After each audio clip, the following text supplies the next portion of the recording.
Howdy, howdy, howdy. Weird, I didn't do the scene transition there.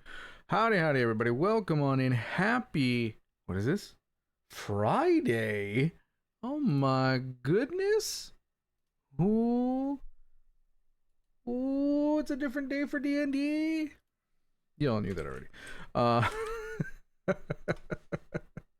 howdy, howdy, everybody. I hope you all are doing fantastic. We are getting ready today for the Fates D&D campaign 2, episode 5, A Smile for the Dead. I wonder what that's about.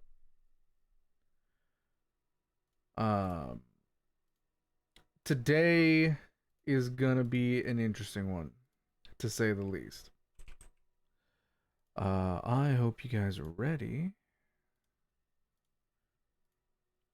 I'm just uploading something here real quick. Give me a second.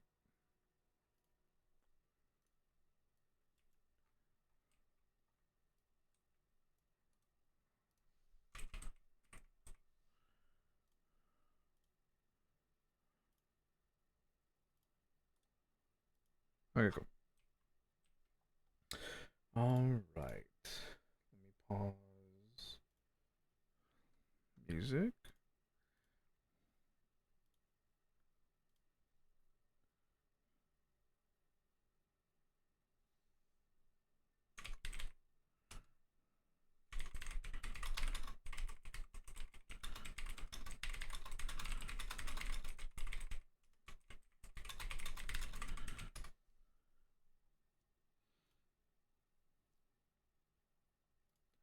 Players! Howdy, howdy. Happy Friday.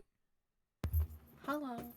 Happy Friday. Happy Friday. How are we feeling today? It's Friday. I'm on a 3-day weekend now. I'm vibing. Nice. Are we ready? If I say no, does that change what's gonna happen? No, of course not. I'm just gonna fucking steamroll through. I asked as a courtesy.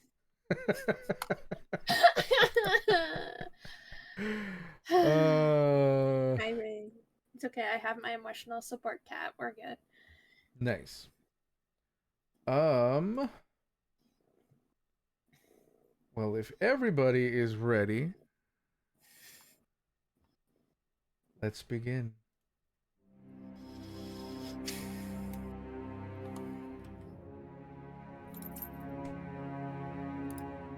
Previously on Fates.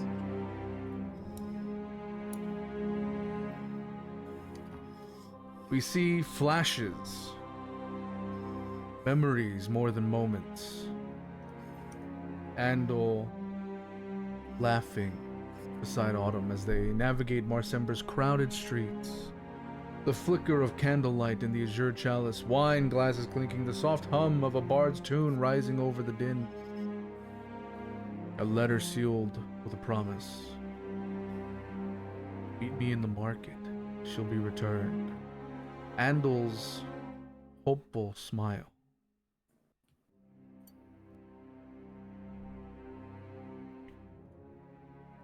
Then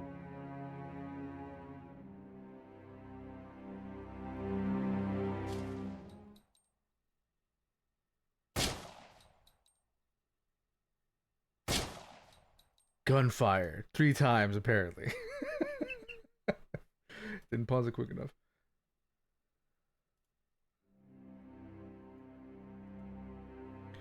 Two sharp cracks shatter the morning calm. 3 in this case. The melody dies mid-note. Andal collapses, the cobblestones blooming red beneath him. Autumn screams his name, but hands seize her from the crowd. Gaius' voice cuts through the chaos, smooth and venomous. I told you I'd wipe that smile off your face. His knife flashes, the sound of steel on flesh. The scream fades into silence. And the screen goes black.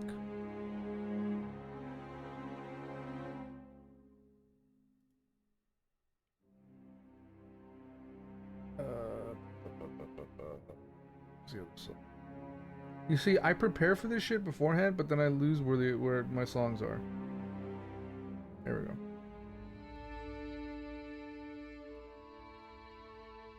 The market is a battlefield of noise and panic. People scatter, shouting, trampling through puddles of crimson and seawater. Fruit and glass are shattered across the stones.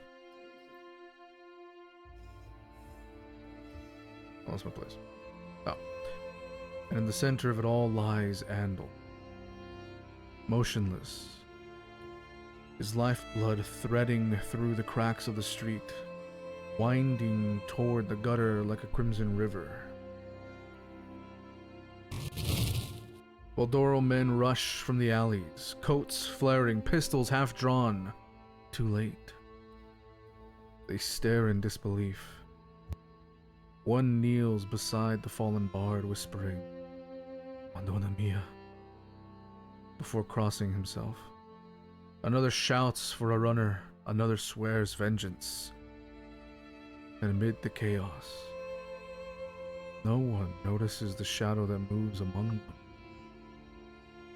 A cloaked figure, small, light-footed, kneels beside the body. Their hands work quickly, almost reverently. They take Andal's flute, a few trinkets that once meant something to someone.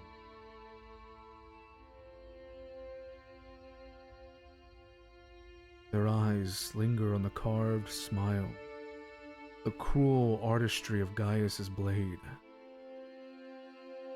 And then this mysterious figure slips back into the crowd before the Valdoro arrive. A ghost amongst ghosts. The sound fades. Only the goals remain.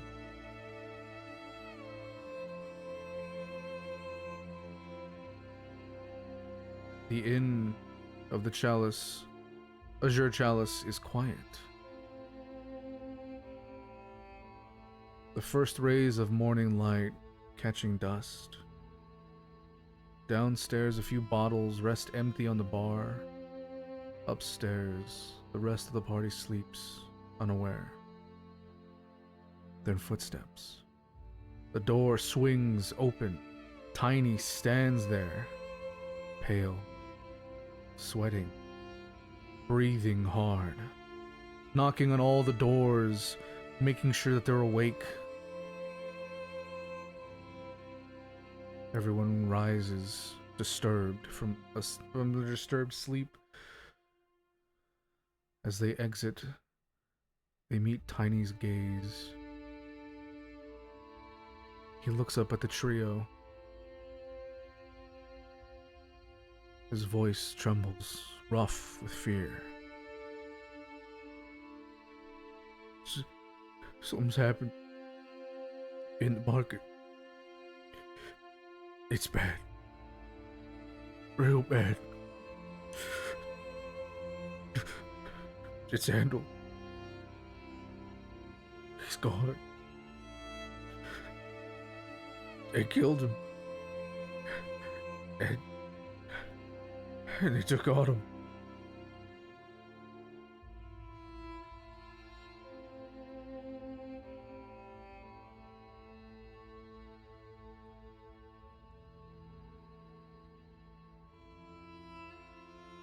The words hit like bullets all over again.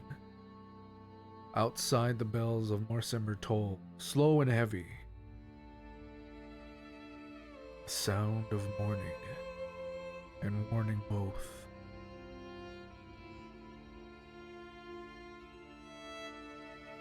In Marsember, blood buys silence. But the Valdoro won't stay silent for long. And somewhere in the crowded streets, a new shadow watches, waiting. Players, you have just been woken up by Tiny, given this horrendous news. Tiny is wringing his hands, eyes darting to each of you, sweat beads on his forehead. waiting for a reaction as the room grows silent from his words.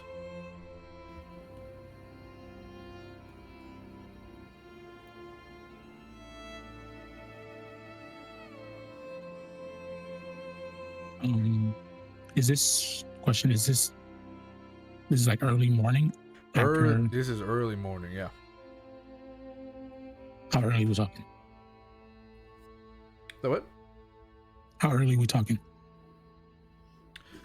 This is minutes after they left, and they left at like 6:30, so it's just before 7.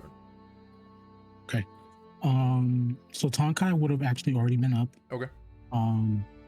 He would have been sitting as like right before the knock on the door or the ringing alarm, whatever happened. You would have it would have cut to Tonkai, and he would have been holding his water gourd, staring at it, as if he was like waiting for something. And after a moment, he just like sighs and realizes that nothing's coming again. Sure. And as he like that settles in with him, the knock on the door comes, and he just quickly puts it away and grabs his things and opens the door. And then he meets everyone downstairs. I imagine where Tiny starts telling us.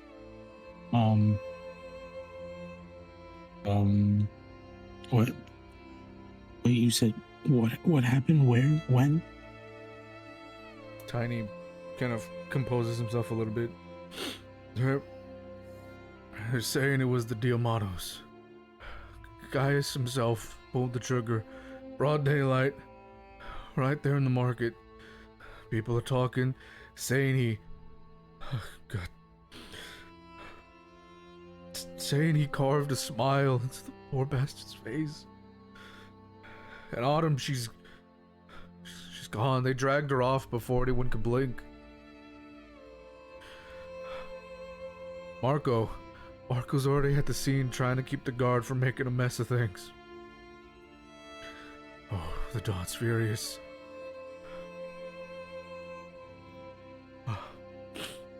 Wants answers before noon. He's calling in every hand. They still bleeds Valdoro. He's gonna walk closer to your group. And you guys remember Tiny. He's big. And he just kind of like grabs you guys with his arms and brings you in close. He just starts bawling.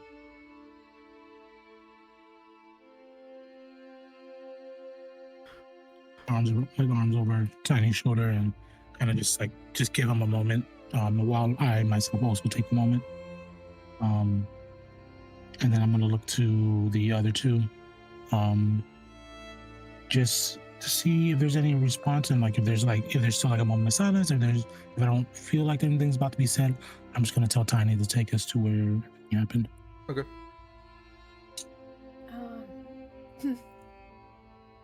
If you look over at Silia, she's crying, obviously. But if you look down at her hands, it's almost like magic is like swirling around her right now. She's pissed and sad. And she doesn't know what to do.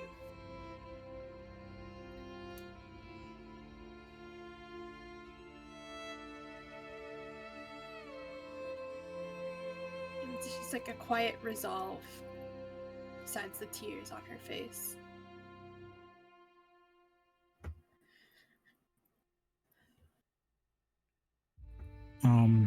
Tonkai's his other arm's gonna just go around Celia's shoulder and bring her in just a little closer. And let's go see what happened to our friends. And then I'll just ask Tony to take us. As Tiny finishes hugging you guys, as you guys kind of like are discussing it, he'll let go, kind of wipe the tears from his eyes. Just, I'll take you. And as he turns, you can hear under his breath, he's wanted to say it to you guys, but it's one of those like he hesitated a bit. because of what just happened, what just occurred. But he says, Marsember's about to get real ugly.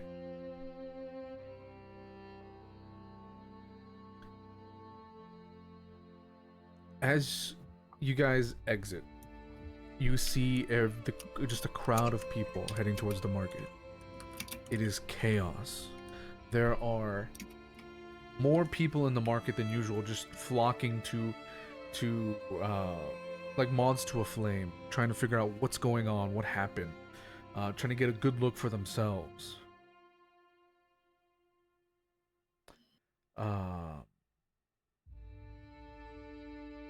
You get to the market. The Valdoros have kind of cordoned off the area, being them with their like enforcers being a little police force.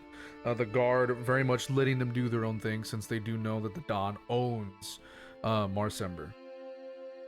The path opens for you guys, as if you guys were Moses parting the sea. People whispering, trying to figure out what's going on. There are a few people who are screaming and crying because they've seen the body and they know who Andal is. Andal was a man of the people. Most people in Marsember loved him. You get to the body, and there's blood everywhere. You can barely recognize his face, but what you do see is a carved smile over his lower jaw, where his mouth would be, and 2 holes in his head from gunshots.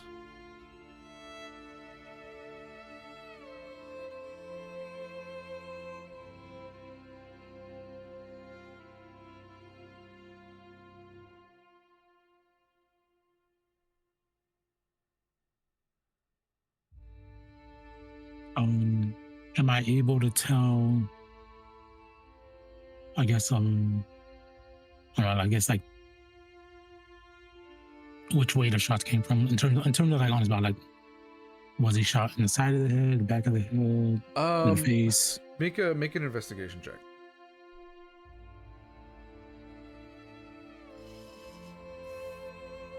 Yeah, my strongest roll.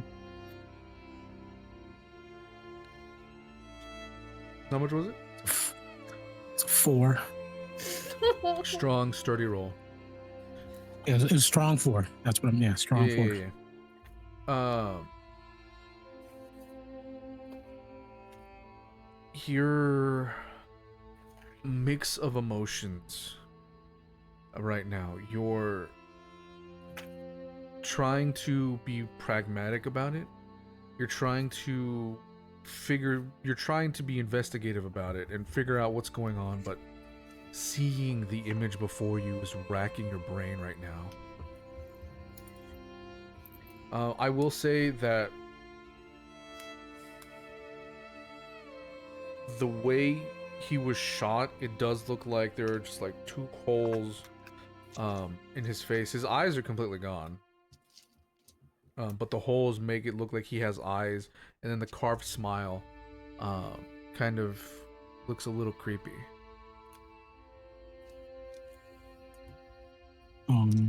As I'm like in this like, as I'm just like over the body and just like trying to figure out what's going on, I just kind of take a moment and I look up. Is there like a head Voltero here that I can like see that's kind of like taking lead? Yeah, Marco is there. Tiny is kind of talking with Marco right now. Marco just finished conversing with the guards. You couldn't really hear what he was telling them, but they run off. They look like they're in a hurry to go do something. And Marco is just talking with Tiny, letting you guys kind of observe the scene, take your time with it. But he does look like he has something to tell you guys once you guys are done.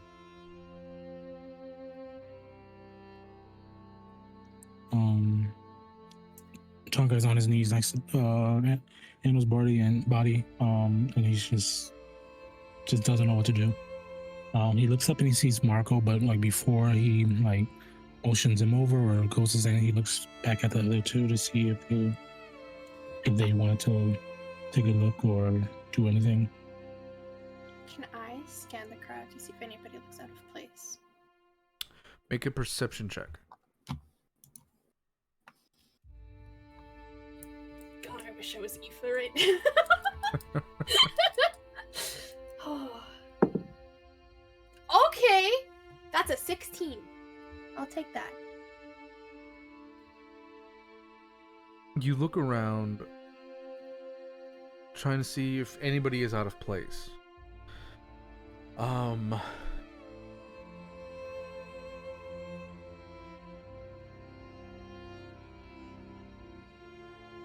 With a 16, you see somebody who is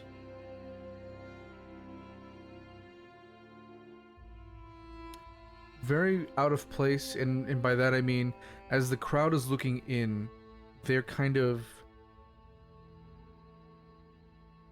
like a side body where everybody is facing towards you. They're giving you their side body, kind of looking and then kind of turning away, looking and then turning away, being very sus. I want to make my way towards them. Sure. No words, just make my way towards them. Are you gonna just openly walk towards them, or are you gonna stealth it?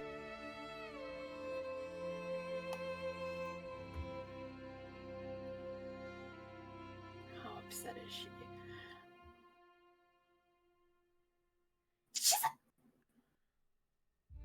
She stands out. When I'm scanning and I saw them, have they seen me? There are. Make an insight check. Ooh, I get advantage on this. I don't know why, but I do. Ah, that's an 11.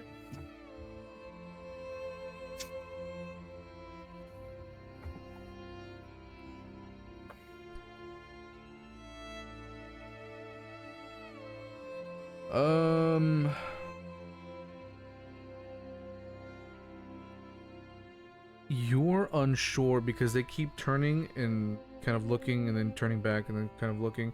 So you're unsure if they've noticed you.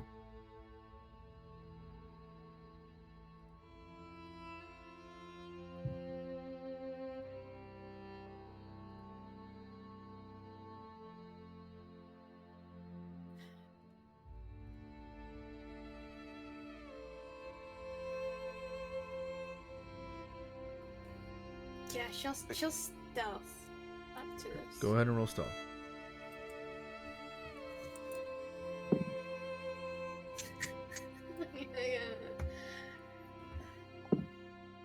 Okie dokie, that is a, what is that? 17. Okay. Okay. You managed to sneak up on them. They haven't noticed you. They're still kind of looking, turning back, looking. So what are you doing? Sidebar? Yeah. While this is going on, Artorias is just going to kneel down by his body and just embrace him. Okay.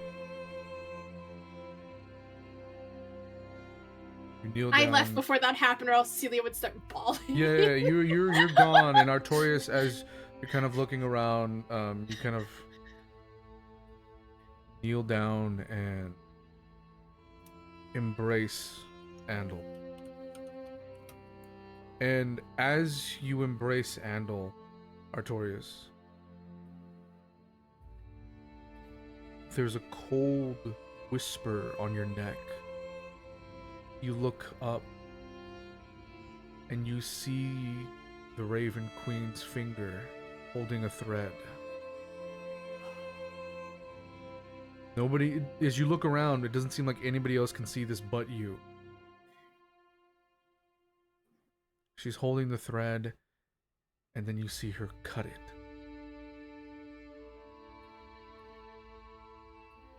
And the vision fades.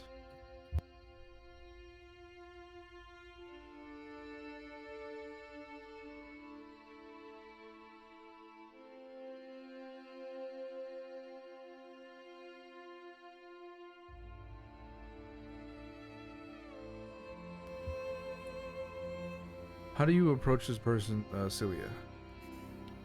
I think I would have, since there's a crowd, I would have like kind of disappeared into the crowd. As I'm approaching closer, do I get any discernible features? Let's see. Make a perception check.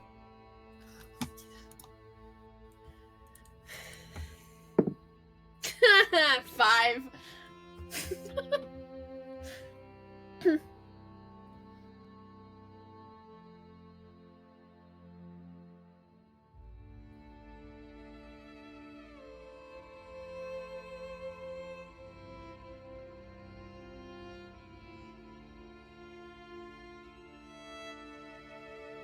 As you're looking, they are hooded, so it is incredibly difficult to tell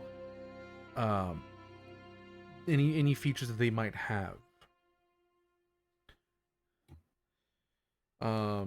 But as you do get closer, you realize that they're a child, very tall child.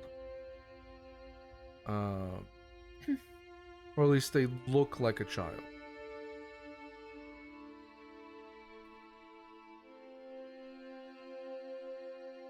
Hooded, tall child. Yes.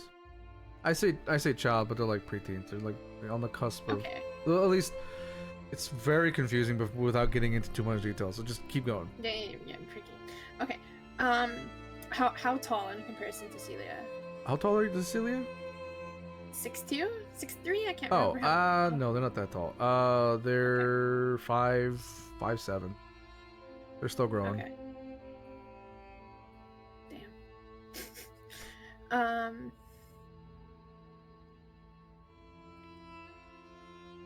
Nobody in the family's noticed that like Celia's left, hey? That you know of, no.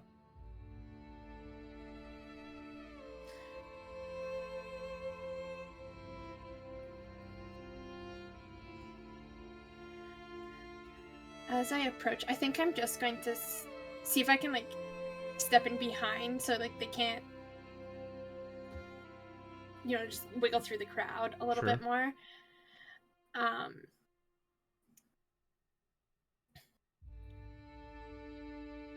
And in the kind of this cold tone that is unfamiliar with Celia herself, she's just deadpan kind of asks, "What are you doing here?" You startle them as they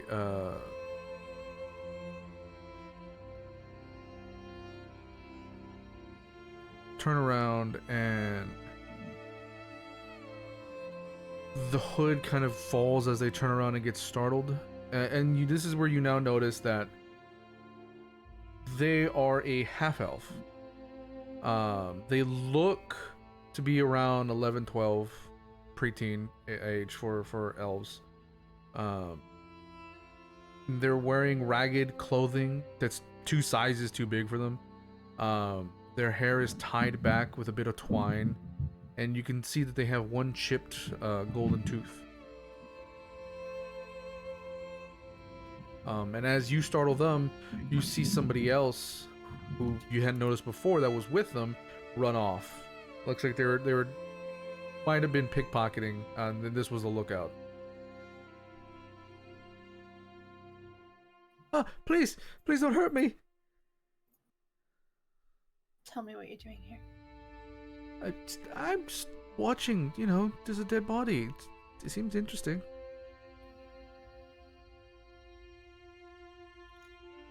That dead body is my friend. Tell me what you're doing. And magic's like pooling around her hands. She's unbridled rage right now. Okay. You can roll either persuasion or intimidation.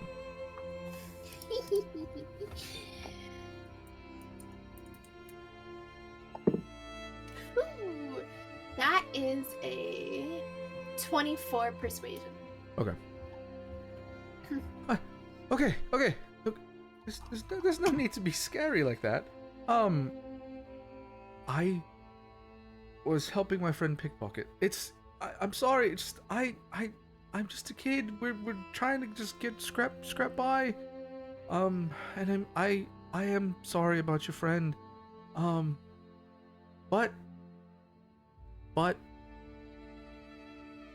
for some coin, I have some information. It was like this like weak ass attempt at a smile. Tell me what you know and you might get rewarded. Sure. I saw it. Swear on Mother's mercy.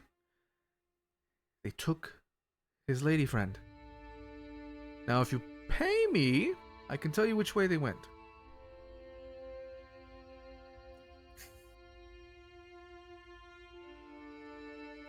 I think magic's still like pooling around her hands. Mhm. And she like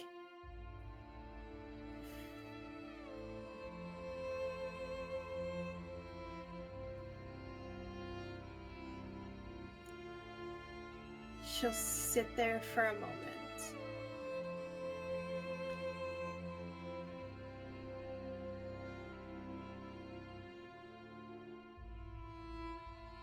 And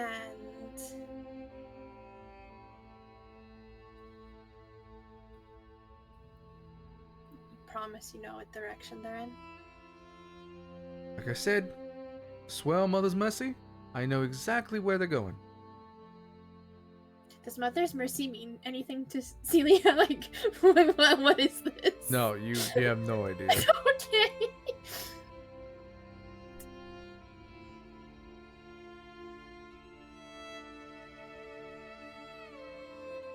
Do I get a sense of how much they want? However generous you're feeling, they're a street urchin. So you know, they're Also, scrambling by. do Artorias and Tonkai notice at this point? No, they're deep within the crowd. I mean, you guys could roll perception if you want to look for Silia, since she has disappeared at this point. But you do notice, Artorias, that someone is waving both you and Tonkai over.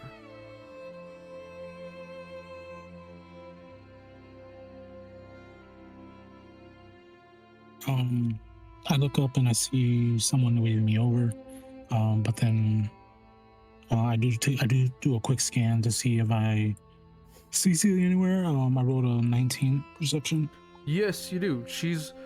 You look over to your right, and you can see just a Celia you've never seen before. She's looking very angry. There's some sort of aura around her, and she's questioning a child.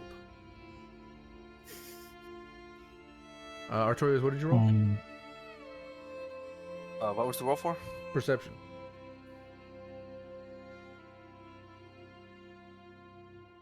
Five. You didn't notice shit.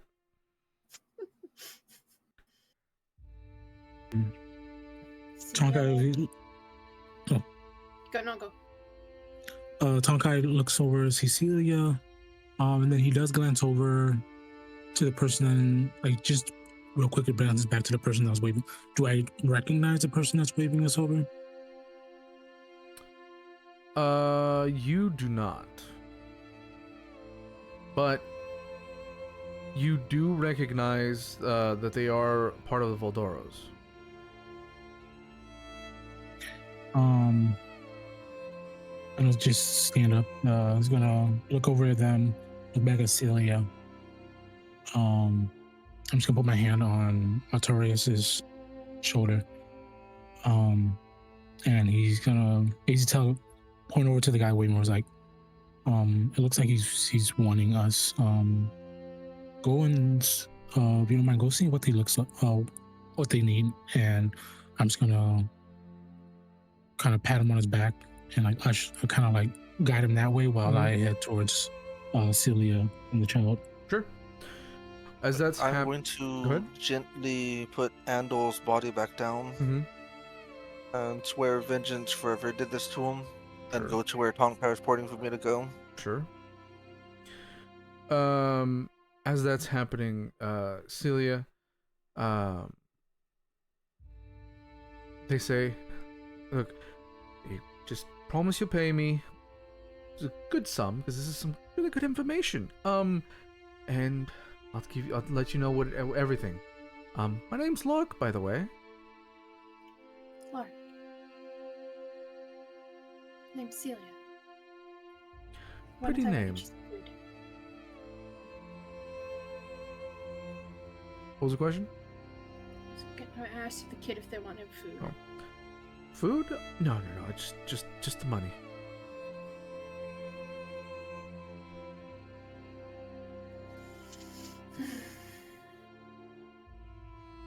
As they're doing the money food exchange, Tonkai, imagine they're face to face, and Tonkai approaches from both their sides, so he's on like their left or right, whatever. Yeah. You just so imagine the kid standing there looking at Celia, trying to get some sort of exchange going, and then just like a shadow appears over him.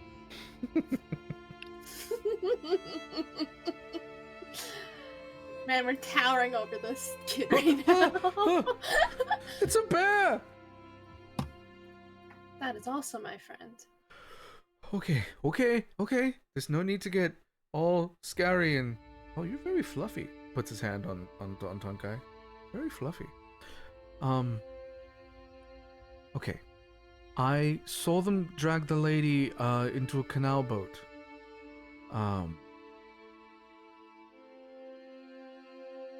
It seemed like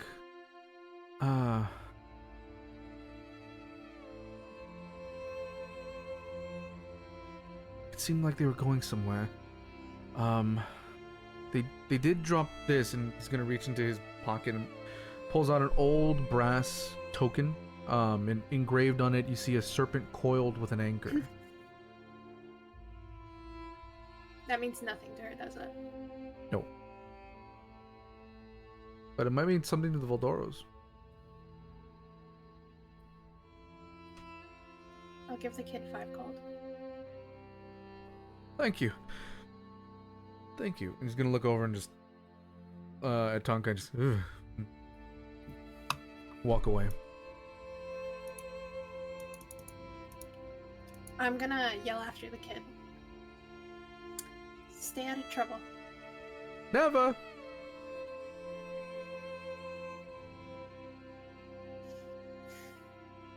As that happens, Artorias, you meet up with a Voldoro lookout named Vito. Kind of, he's a half orc. He has a trench coat over a vest, scars all along his forearms. You see him kind of chewing on a cigar. Cigar's not lit. Hey. Sorry about Andal. You know, I really like the Bard songs. It was one of the good ones. But I got some information for you and your friends. Where's everybody? I don't know where they disappeared to, correct? Mm-hmm. Correct. They were just next to me a moment ago. I'm assuming Tonkai went to get Silia already. We can just give them a few moments. They'll probably join us here soon. Alright, well. Name's Vito. Vito Corson. You? Artorias. Dorius. Just one name?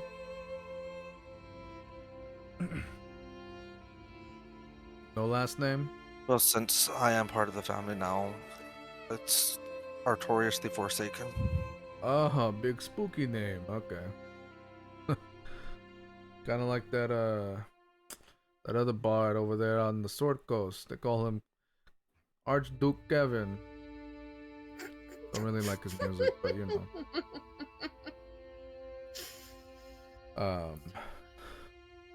Anyway, hey, are these your friends? You guys walk up. Yes, So- this is them.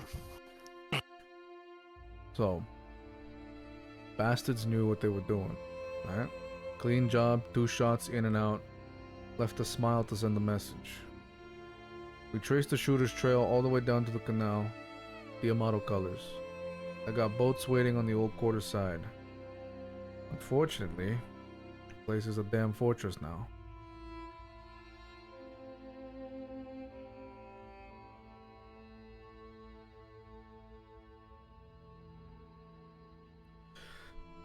And the other unfortunate part is, the old quarter is no longer ours. The Amatos took it about a year ago. So we have to, tread carefully.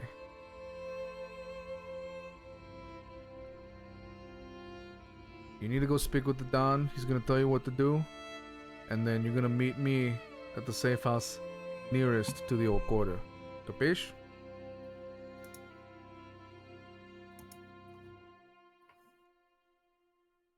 Yeah, we Yeah. can do that. Alright. I don't know if Mako has anything for you, but if not, head over to the Don.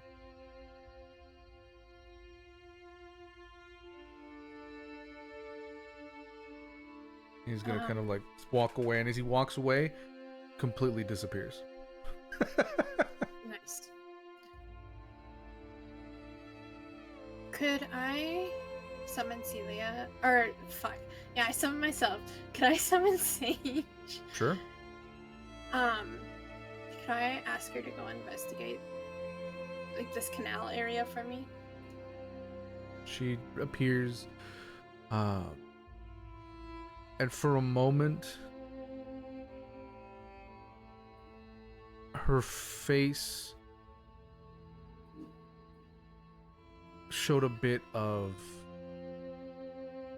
sorrow, but it was for like the briefest moment. And she looks up at you. What do you want? And, like, Sage has never seen Celia like this. Mm-hmm. I need you to go investigate that canal. Stay out of sight. A mission for me?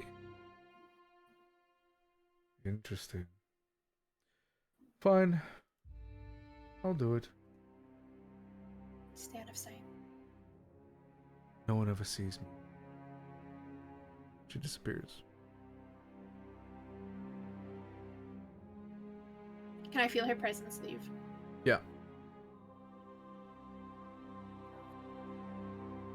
Is Marco waving us over? Yeah. He's gonna wave you guys over. See him, tiny, is still kind of next to him, but now Tony's there, and he's kind of been like patting him on the back, and now Tony kind of just gives you guys a nod and walks Tiny away. Tiny is still kind of crying. Marco kind of looks at the group. This is a sad day.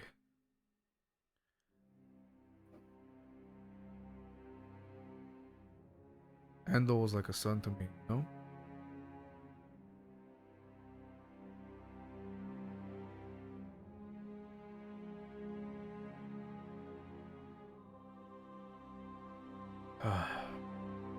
Anyways. The Diamatos didn't take Autumn, the killer. We know that she's been kidnapped. They took her to Canal Boat, and they're in the old quarter.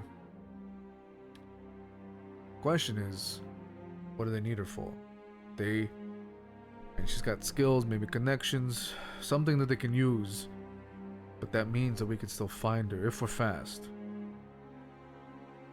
You see him grab something, and he slides a blood stained handkerchief over you all, and it's embroidered with a Diamato crest. They're moving pieces fast. Smugglers at docks, whispered deals in the canal bars. Everything is moving within the last few minutes. They're planning something big. Something that'll drive Osvaldoro out for good. He's gonna give you a very grim and tired look. find Autumn. Find out what they're planning and stop it. Do that, and maybe, just maybe, we can stop this city from drowning in blood.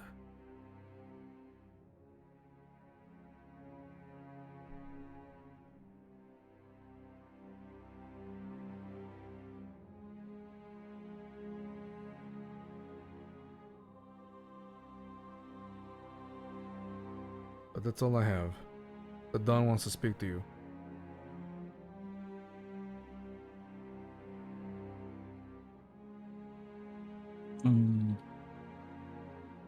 Real good. It was 5 gold for the thing that the kid gave us, the thing, right? Yeah. Tonkai's gonna look up to Silia and see if and kind of like just like with his like face, like, do we want to show him the thing or?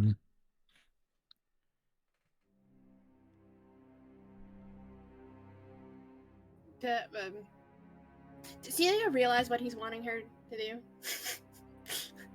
Do you? Is she? I have no idea. I'm just gonna look at you like, what? The bracelet. It was a bracelet, right? What was a bracelet? The thing that the kid gave. It was a brass token. Brass token. The token. Oh. I'll hand that over to Mark. Marco. He's gonna look at it. Shit. What?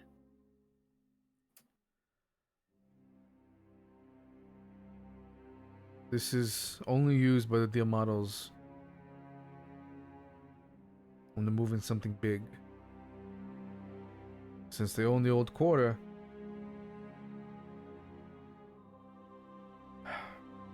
the biggest warehouse there is on Pier 9.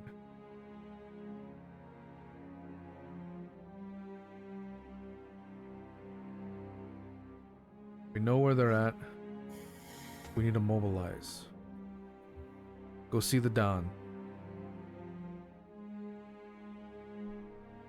And he gives you the brass coin back. Show that to him.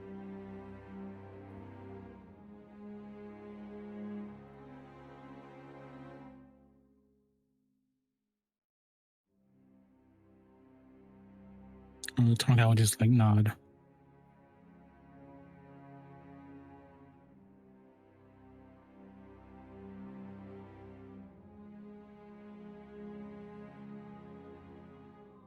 And he's gonna look back one more time. And just kind of like whisper to himself, "We're gonna." And then we'll just like motion to Silia and Artorias to, I don't know if they're ready. He's gonna start heading out.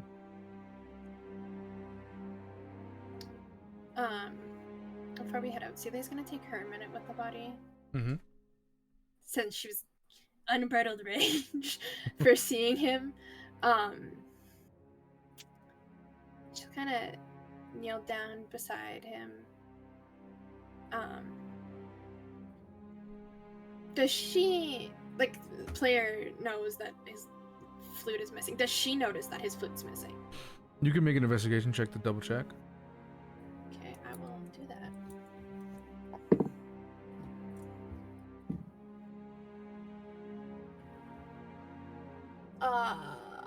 17. You dig through Andel's belongings and you don't see the flute.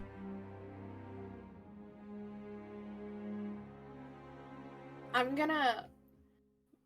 Who's closest to Celia? Is it Marco or is it the party? Closest to Silia is the party. Where's his flute? She's gonna look up at them. He never... He's always had it. Where's his flute?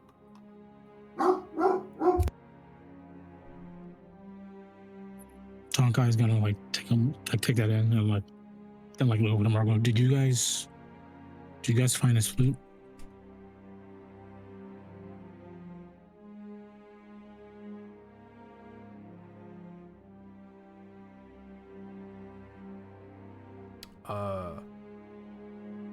We just found him, his bag, but we didn't find any flute.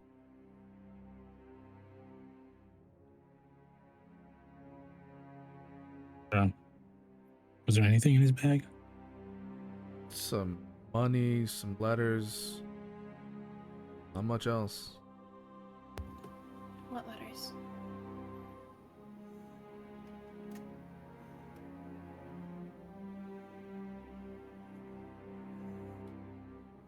There were no letters. Okay. Not me looking at a message.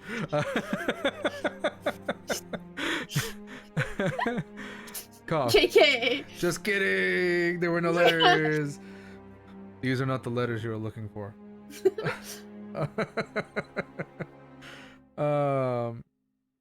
We found So just the money. found some money. That's about it.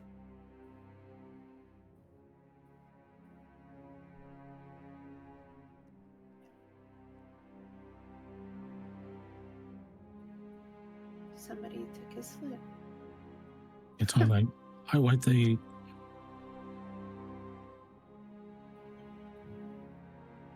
Somebody must have taken them.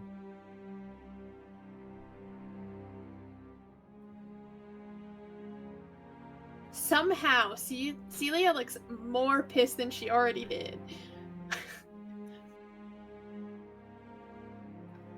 But before she leaves, she's going to down at Andal. She'll straighten up his clothes as best as she can. Give him one last hug. And cry a little bit. And just stand up.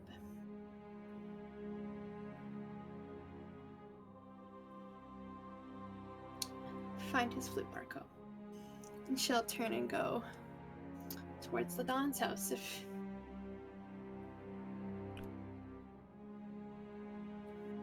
Marco just kind of nods, yells at somebody, and instructs them to go find it.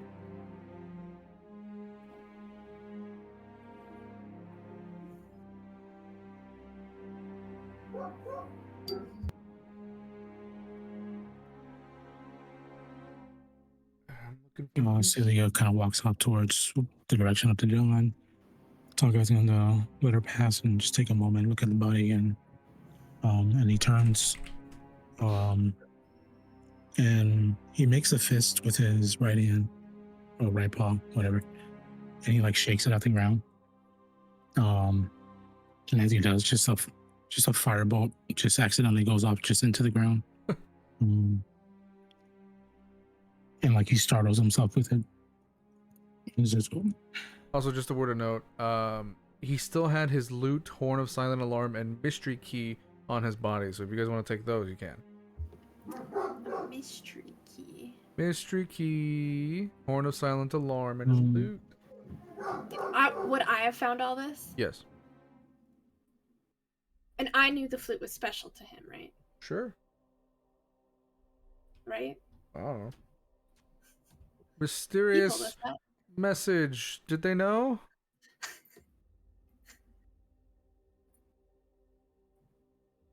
I see no. Yes, you did. Okay.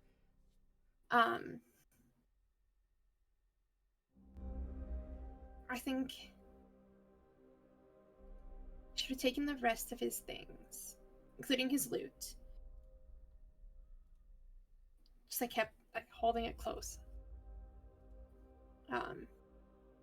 But yeah, she would have gotten the family to find his flute then. Mm-hmm.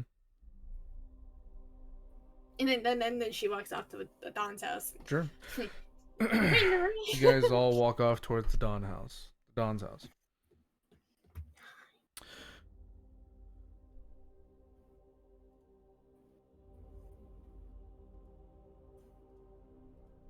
The Valdoro estate in Marsember. An old villa overlooking the canals. Its once lavish marble now cracked with age. The sound of the sea filters through open windows.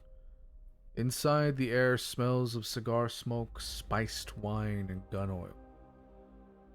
Guards line the hall, and runners hurry in and out. The house feels alive, tense, preparing for war. The dawn is wary but furious, a man holding back an empire with both hands. This isn't calm council. It's a storm behind closed doors.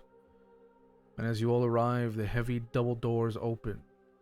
Inside, Don Valdoro stands at the head of a long oak table, sleeves rolled up, tie loosened, the fire behind him casting harsh shadows across the room.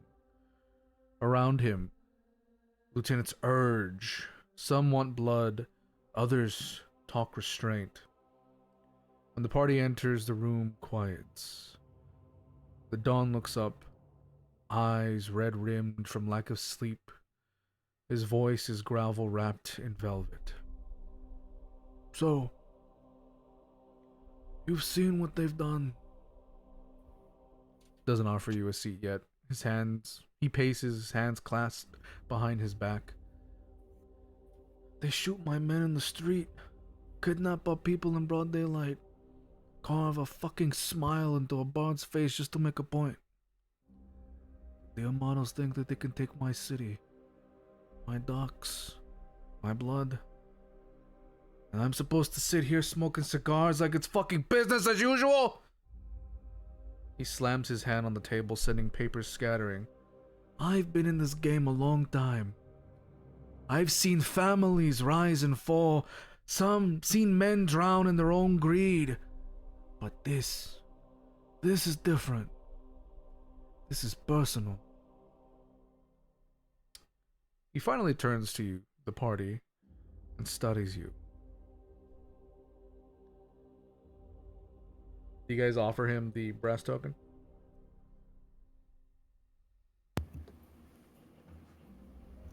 Yes. Okay. Celia is the one holding it. He walks over to you.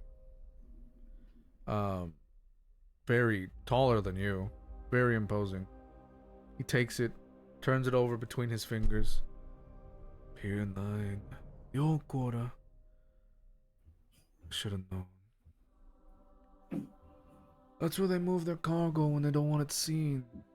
Drugs, weapons, people. If they took Autumn there, she's still alive. For now.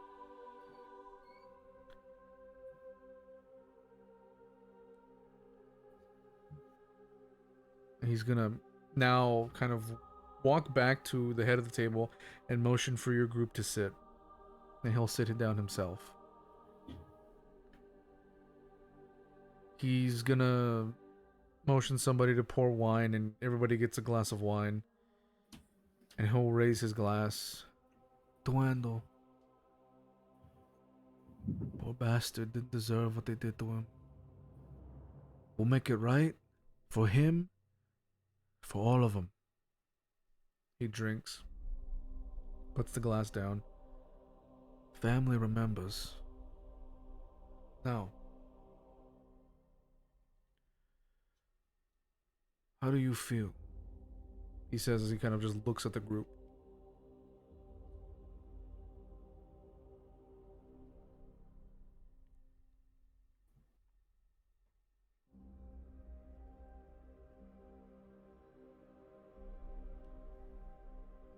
I mean, Celia's not hiding how sad and angry she looks, or is. You can see it right on her face. He'll look over at you. I know how you feel. The anger eating up inside of you. Hold on to it. Bury it down, deep down. And then You see those Diamano bastards? Unleash it. He's gonna lean back in the chair. Take another quick sip of the wine. Pier 9's crawling with Diamano men. But one of ours, named Elias Treno, runs a speakeasy near the old quarter. It's called the Gilded Lily. He's been feeding me scraps of intel for weeks. Don't know what's moving through those docks. Talk to him, get what you can, but you want your backs. You see him light a cigar. Do I have my prop here with me?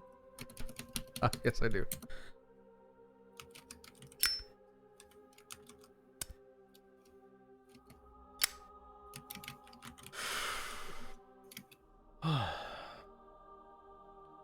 The city's holding its breath.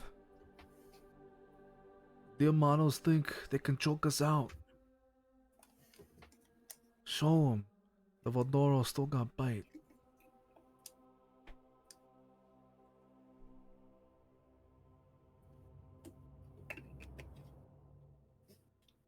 Sorry, but player, what was the place's name again? Gilded. The Gilded Lily. And the dude's name was Elias Treno. That's Treno.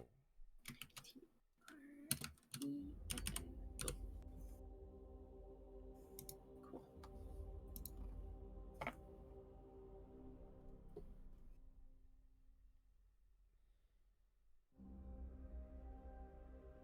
How's the rest of the party doing?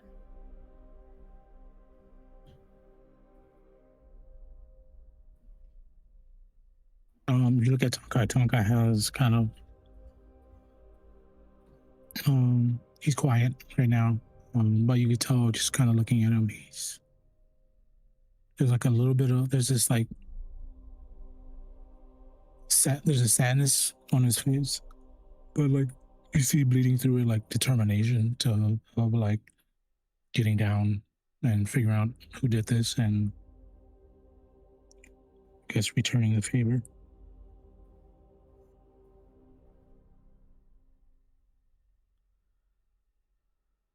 Artorias.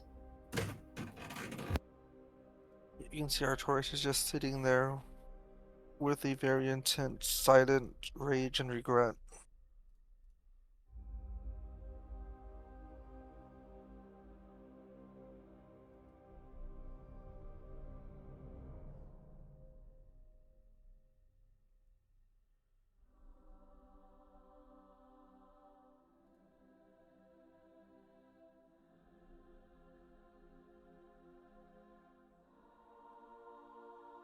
Marco will enter. Done. I have a bit of news, but when you're done. No, you're fine. Just finished. He's gonna look at the party, motioning you guys to leave.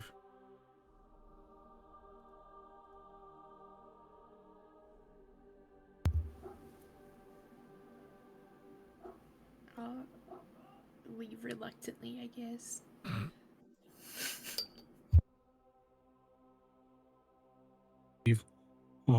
As we walk out, I'm just gonna kind of stop by Marco and just real quickly just say I know we have a lot on our plate right now, but after we take care of this, I just want to see if we can sit down and discuss. I'm sure you've noticed my hit rate is a little chaotic, and I was wondering if there's maybe someone in the family that can help me pull in the reins on this stuff. Who you're asking again?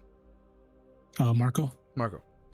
I just real quick, I'm just essentially like, is there anyone in the family that can basically help me like hone my magic? Yeah, we have a few people that can do that.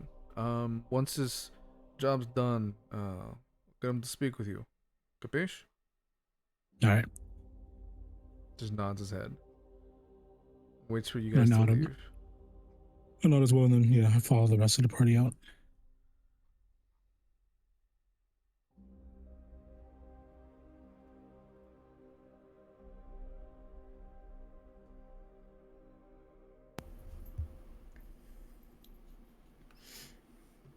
With all the enforcers running around, has she seen Ronaldo at all? Say that again? With all the enforcers running around, has Silia seen Ronaldo at all? No.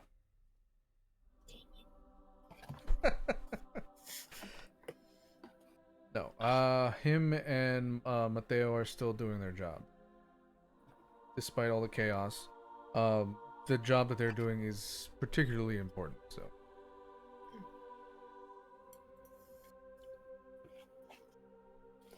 But as you guys are leaving the residence,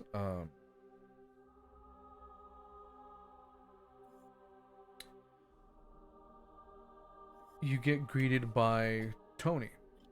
Tiny is nowhere to be seen as he kind of looks up at you guys. Hey, just wanted to.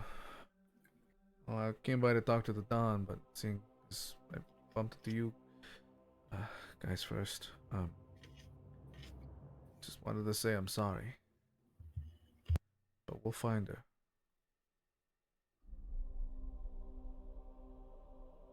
Silia's just gonna hug him. We'll like wait a beat and then kind of reciprocate the hug. When he reciprocates, she's gonna squeeze a little tighter. I'm trying to keep her composure. Yeah. He's gonna kind of start talking while you guys are hugging. It's just not fair, you know? Like, we're all rooting for him. Oh, his poor wife. He starts crying.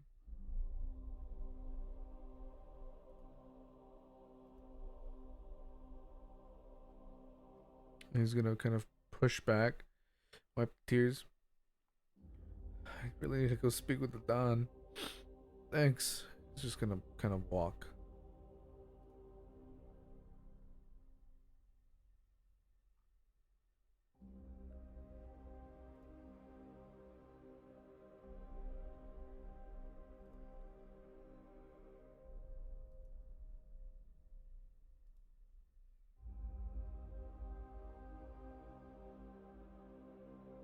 As Tony walks away,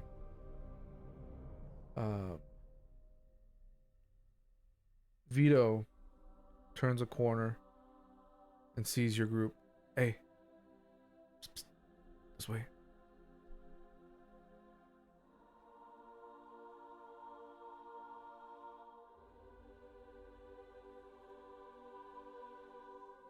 Do you guys follow? Yes, sorry, I'm eating.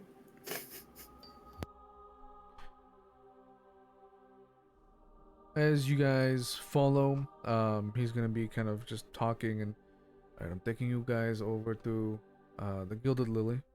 But if you got any hoods up. Alright? We don't wanna be seen by any of the Diamato fucks.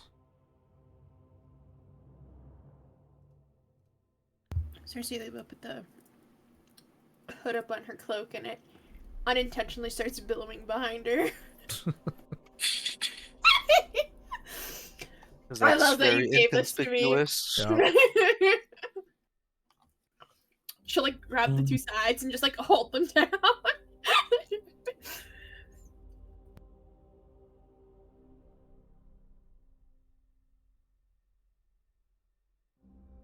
I don't know if mine has one, but if mine does, then I'm gonna put the hood on as well. Yeah, yours has a hood. Alright, well then I'm gonna put the hood on. Same. Okay. You guys put the hood on too. You guys walk through the streets of Marsember for a bit, hearing whispers, seeing alleys that you guys have never seen before, sketchy, this kind of like dark underbelly of Marsember, as you get closer and closer to the old quarter. You get to the old quarter, and I need a music change. Change.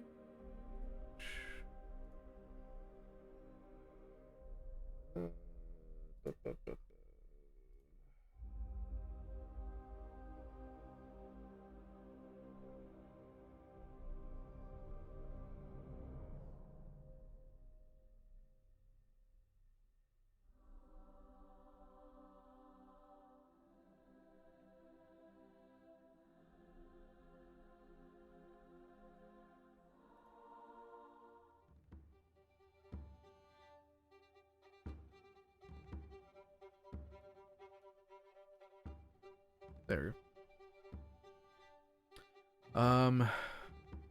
You enter the old quarter, and it feels different. It feels almost darker. Shadows seem darker. It feels dirtier almost.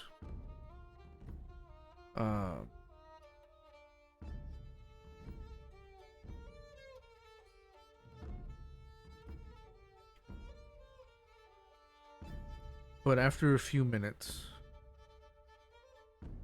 you guys make it to the Gilded Lily Speakeasy.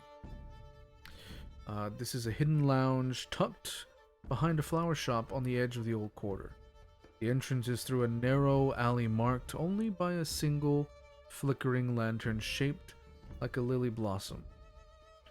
Inside, the air is heavy with perfume, whiskey, and the low thrum of jazz drifting from an enchanted gramophone. The patrons are a mix of smugglers, courtesans, and crooked dockhands, all pretending they didn't notice the Valdoro presence in the room.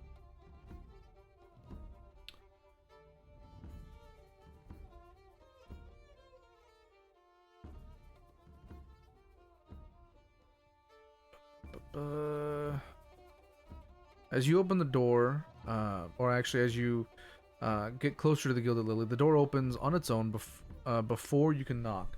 Inside, smoke curls through a haze of dim light and murmured secrets. At the bar, a broad-shouldered man with graying hair and a half-buttoned vest polishes a glass that's already clean. His eyes meet yours, calculating, tired but sharp.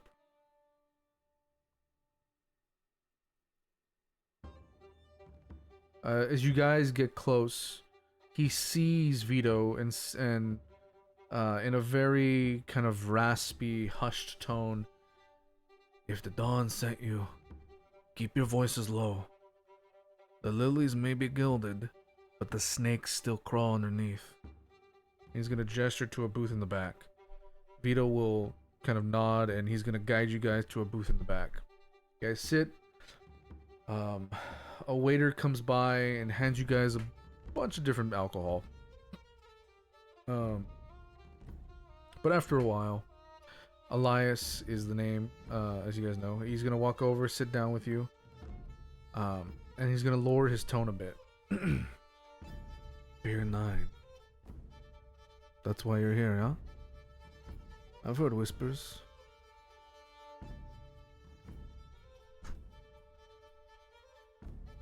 Now, Vito, how do I know I can trust them?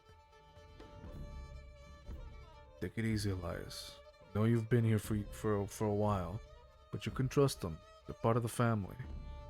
Are they? Oh, the new bunch. Yes, the new bunch.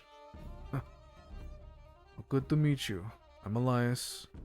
This is the Gilded Lily. You can reply in a hushed tone.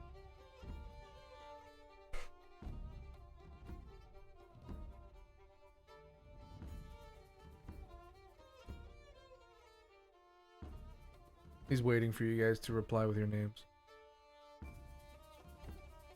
I was hoping somebody else would first so I could continue eating. Kind of quieter than her usual. I guess her normal name's Silia. Silia, okay. And And Tonkai. Tonkai? And Tonkai. Alright, Tonkai. And what about you? Artorias. Artorias, okay. Well, I've heard whispers about Pier 9. The Diamato's been moving cargo at night, big shipments, guarded, quiet. Not the usual stuff either. Ain't weapons, ain't booze. It's something they're calling spice. He's gonna glance around before continuing. It ain't drugs. It's magic somehow. The kind that gets people hooked. Body, mind, and soul. They're running it through the docks, hiding it in barrels marked for perfume. I caught a whiff of one and oh, let me tell you, it smelled like sugar and sin. He's gonna lean in a little bit closer. Your girl? The one they took? Autumn? Yeah? What is she's alive? They didn't take her to kill her. The models must have been looking for someone who knows enchantments and soundcraft. They're using her for production. He's gonna kind of lean back a little bit, tousle his hair a bit. There's a warehouse on Pier 9, big one, with a red painted door, guards posted like statues. But here's the trick. The real work's underneath the docks. Hidden chambers. You'll need someone who knows the canals if you want to get in without drawing fire.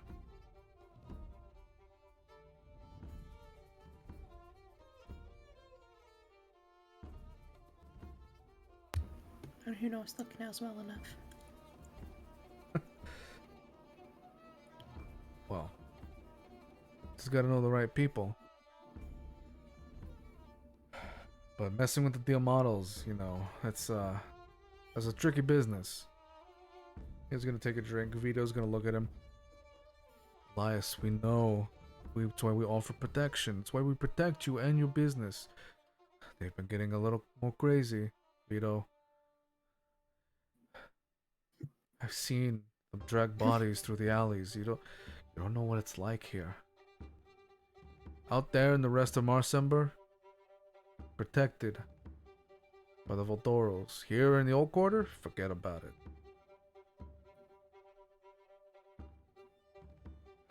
He's gonna take another drink.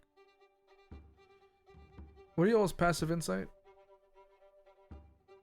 15. He looks scared. What was yours, Tonkai? 14. Yeah. He looks scared. He's for sure loyal. But he already feels like he's in over his head.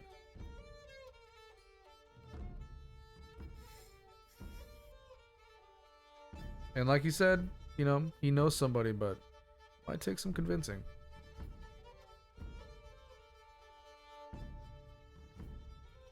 What do you want? Huh? What do you want to get this information? He's gonna look at you. What do you got?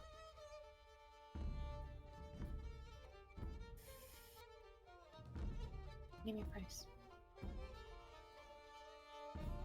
Look, I just want to feel safe, okay? Right now, I don't feel too fucking safe.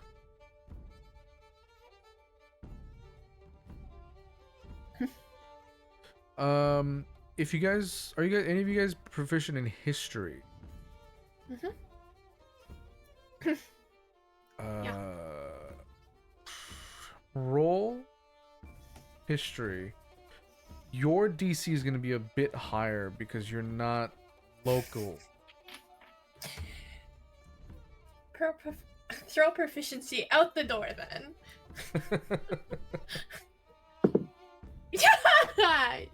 Yeah, don't worry about that. What is it? That was a 7. Oh yeah, no. I was gonna see if you knew anything about the spice trade, but you don't. She for sure doesn't. I knew that. Artorias, you might. Yes. You're not proficient with history, right? No. But you still might. Yours will probably be the same DC, so go ahead and roll. That's a 19. Yeah, you would know. You would know that the spice trade isn't just criminal. It's arcane. The base compound is demon dust, mixed with fey essence to keep users docile but euphoric. And this particular quote-unquote spice has only been around for the last 3 years.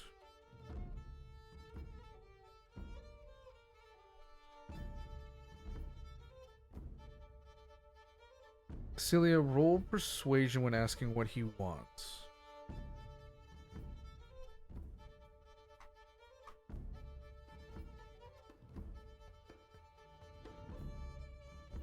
Don't hate me. It's a natural 1. I fucking knew it. Not 20 for a 26. I call it the food buff.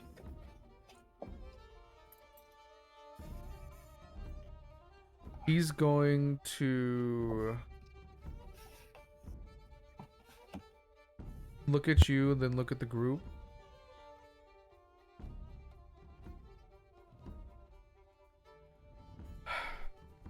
Alright, look. I know somebody. Canal runner, a smuggler who's worked both sides. Vito, don't get mad. He knows his way around the waterways like a map. You gotta promise me not to mention my name when you meet him, okay?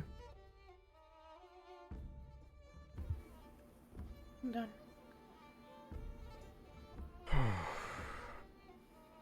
Nico Voss.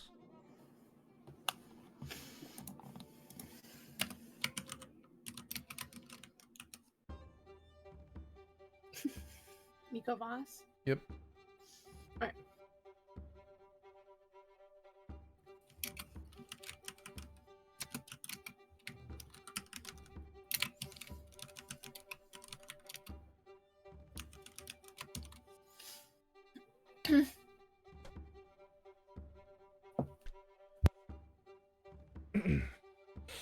As soon as he says the name, Vito's gonna be like, I know exactly who you're talking about.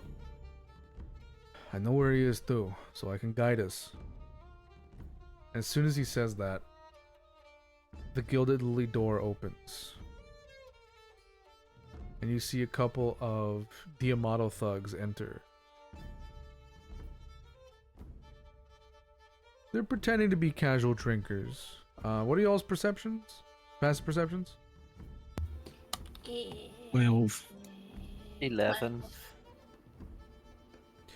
Whoever had a 12, I think it was Tonkai, would notice I that. also had a 12. Oh, okay. Both of you would notice that their Colts had a bulge that was in the shape of a pistol. Elias tenses up. Oh shit. They're here for me. I guess world travels faster than loyalty these days. It's gonna give you guys a very tight smile. If I don't walk out, you make sure the Don knows what's coming. And tell Marco I always kept my word. And he's gonna kind of point past to where there's a secret door. You guys have the option to sneak out or stay and fight.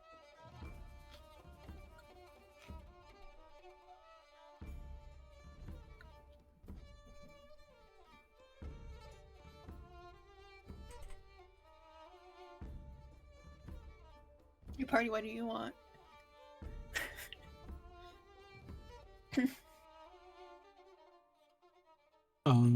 So we do see them come in, and we recognize them as the Yamato thugs. Yeah. How many of them came in? Good question. I thought you said 2.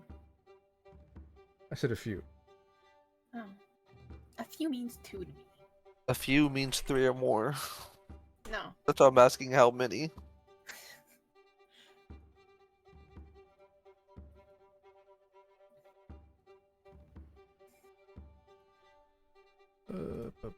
Sorry.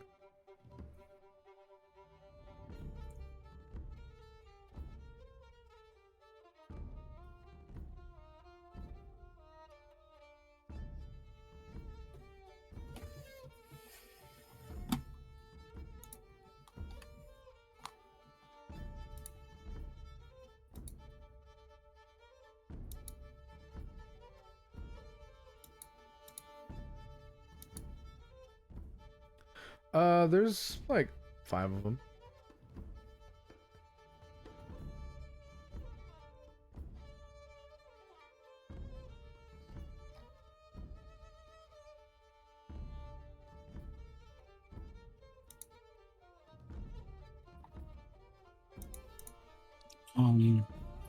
Tonkai.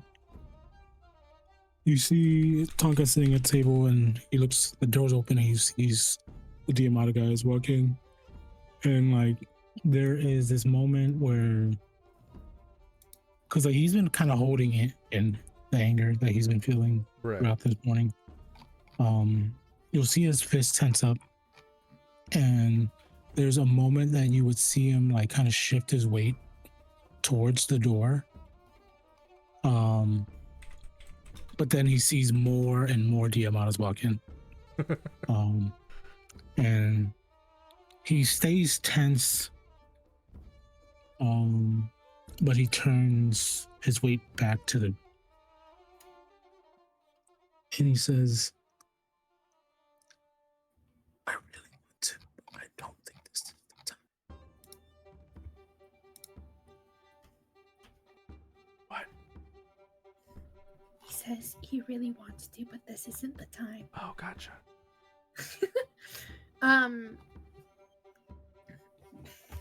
It looks like if Silia could burn holes through a person with staring, that's what's happening. And she is unbelievably tense. Like that aura that she had with that kid, magic like swirling around in her hands, is happening again. Based on just our initial view of them coming in, can we gauge if they are going to be strong or not?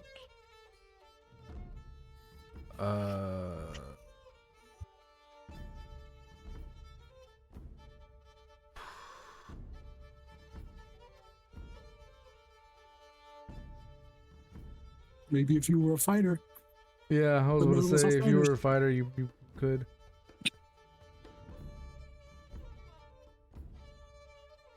No, not really.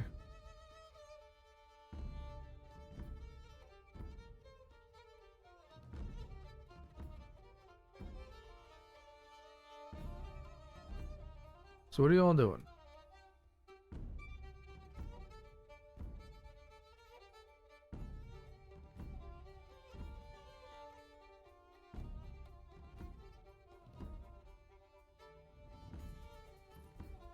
I vote say we- fight, but I'm down to do what the party wants. Would Is this something we're having above table or we're whispering to each other? Both at this point. would the look of wanting to fight be evident on Celia's face when Tonka kind of says, I don't know, this is the time? Uh-huh. Yes. Well, she is burning holes through these men with her eyes. Yep. We don't have the thing. How far are we away from them? They're like, let's see if I can get a tavern map for you guys.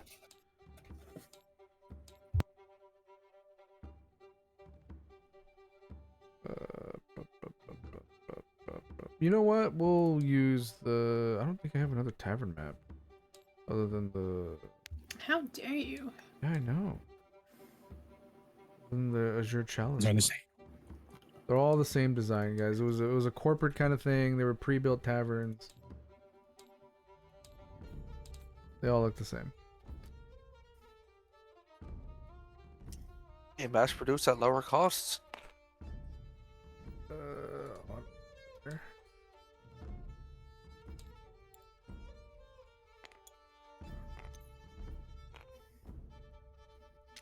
Hey, look at that. Reusing maps. There we go, let's go. There you go. 5 of them walk in. They're that far away. Let me grab. I don't have a figure for him, but let me grab a veto for you guys, because he is here with you. He will join the fight if you guys fight. Where's Vito's face telling us? Does he want to fight? Does he want to run? His hand is on his holster. He is a gunslinger, by the way. When the guys walk in, are they like? Can we sense that they're walking in with a purpose? They are. Fuck this tab. They're walking in pretending to be casual, but you do, and that's what I mentioned. You do see that they have that kind of pistol bulge. So they might be there for, like Elias said, they might be there for him. And when they walk in, are they just under the guise of pretending to be there? Are they just standing there at the front of the door? They're kind of they're ordering drinks. They're walking up, kind of yelling like, "Yeah, we want drinks!" Yeah, and they're kind of walking towards the bar, or actually a table, to kind of sit down and enjoy, quote unquote, enjoy some drinks. And are there other patrons in this bar currently? Yes, there are.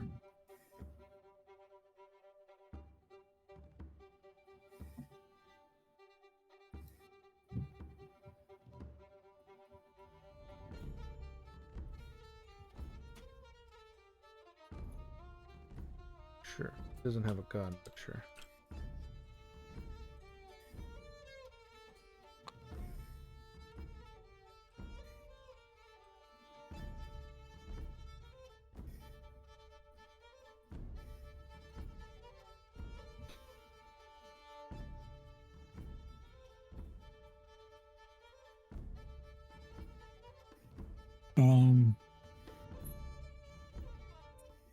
Tonkai does the thing where he motions towards them, kind of restrains himself for a moment, goes back to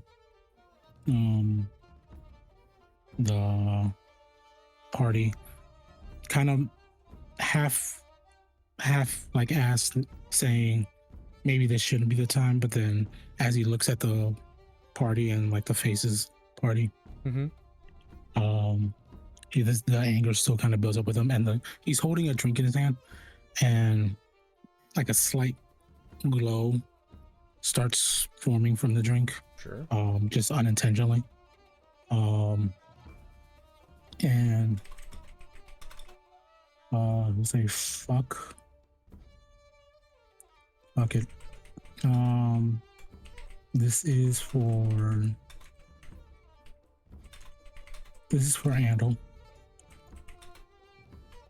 And he'll look at, God, what was the guy's name again? The one that was giving us like advice or info. Elias. You said you wanted protection, so I'll show you what protection looks like. And he turns and he flings the bottle of ale towards them. And it turns into a chromatic orb. Oh. Oh.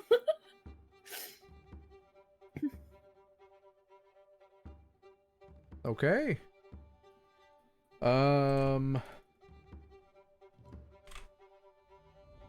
Roll to hit.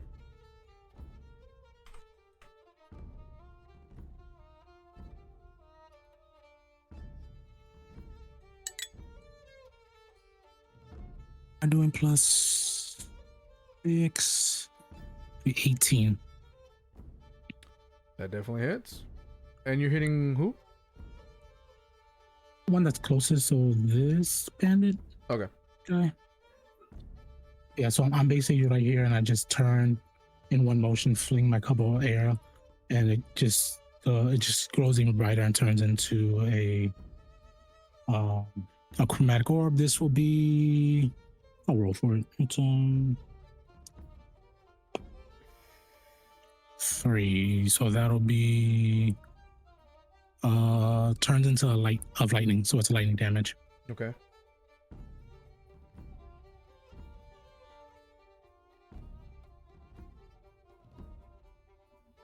So it hits, so I'm rolling for damage. Yep. Okay, this was 2 hits.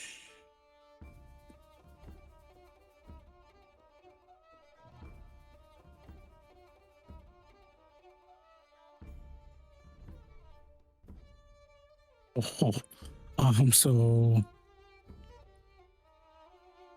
I rolled 10 damage of lightning damage. Pero it was 2 4s and a 2. Because I rolled 2 4s, the orb bounces off that guy and hits another one at the table. Okay. How much damage does it do?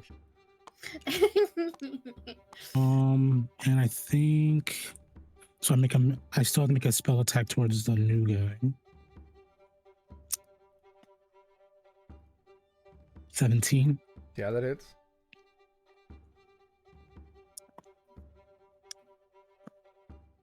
So it's 10 lightning to the first guy. It bounces to the next guy for another 9 damage. Okay. We'll just say the guy directly next to him. So this one takes 10, this one takes 9. Sure. Everybody roll initiative.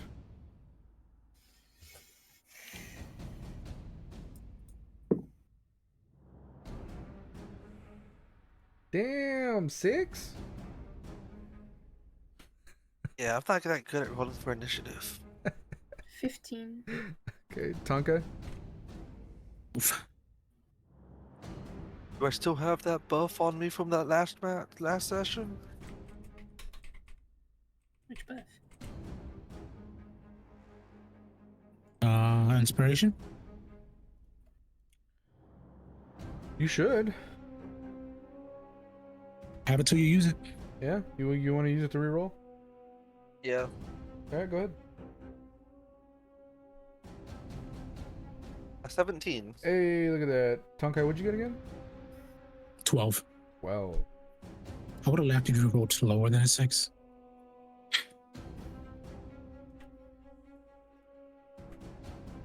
Okay.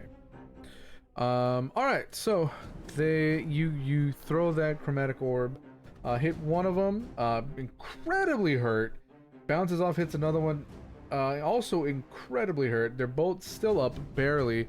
As you can see, the lightning damage has done something to them. First guy that you hit is gonna go, what the he's gonna struggle to get the crossbow out. He's gonna weakly point it up. He's gonna take fire. Does a 13 hit? Tonkai? Yes, it does. Oh shit, okay. That is gonna be 9 points of piercing. As you just see him go, and sinks into your shoulder. The guy behind him that was also hit is also gonna kind of weakly raise the crossbow.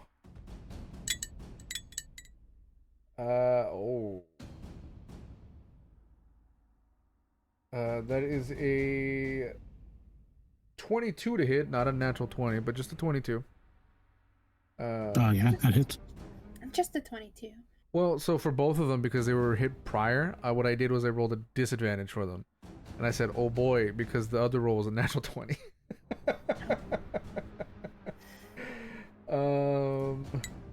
The damage will be 9 points of piercing again, Tonkai.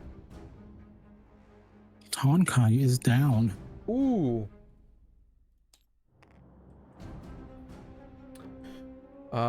You hear them both weakly just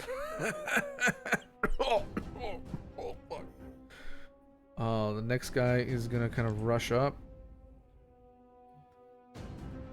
This guy's gonna also rush up. They're both gonna shoot. This guy's gonna shoot at Silia. This one's gonna shoot at Vito. This guy's gonna jump the table, rush up. He's gonna shoot at Artorias. First one's gonna be for Silia. A 6 doesn't hit, right? No. Okay, next one is for Vito. 12 does not hit.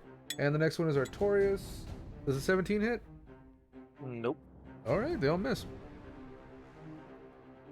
Artorias, Tonkai is down.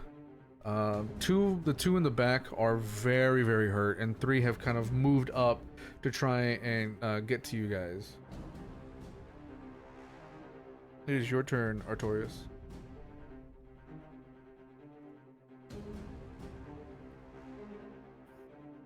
Would the lay on hands be able to pick him back up? Yeah, but you do have to move towards him and physically, like, touch him. I know that much. I'm just Oh, okay. asking. Then yeah, it would. I'm gonna use partial of my movement to move up to him and go ahead and do that. Sure. You climb over the table dramatically. I don't got the billowing cape to make it more dramatic. That's my shtick. And I will use 2 charges of it on him. Ooh, look at that. Okay.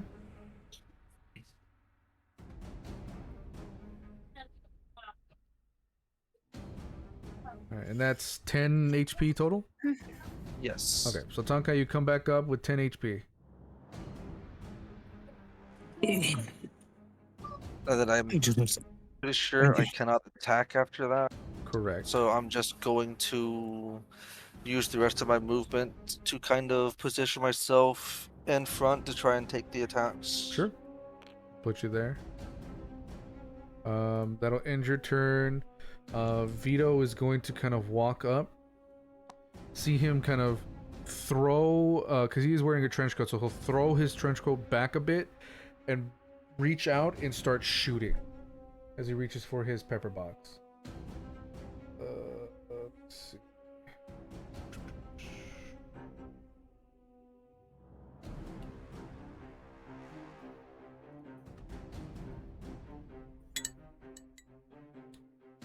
And that is 23 to hit. Let's go. 10. Nice.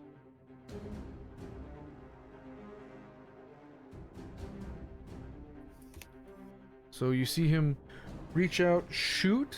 He's gonna shoot this guy. That is gonna be 9 points of piercing damage. And then you see him very quickly toss the dagger with his other hand. That hits. That barely hits. So that will be...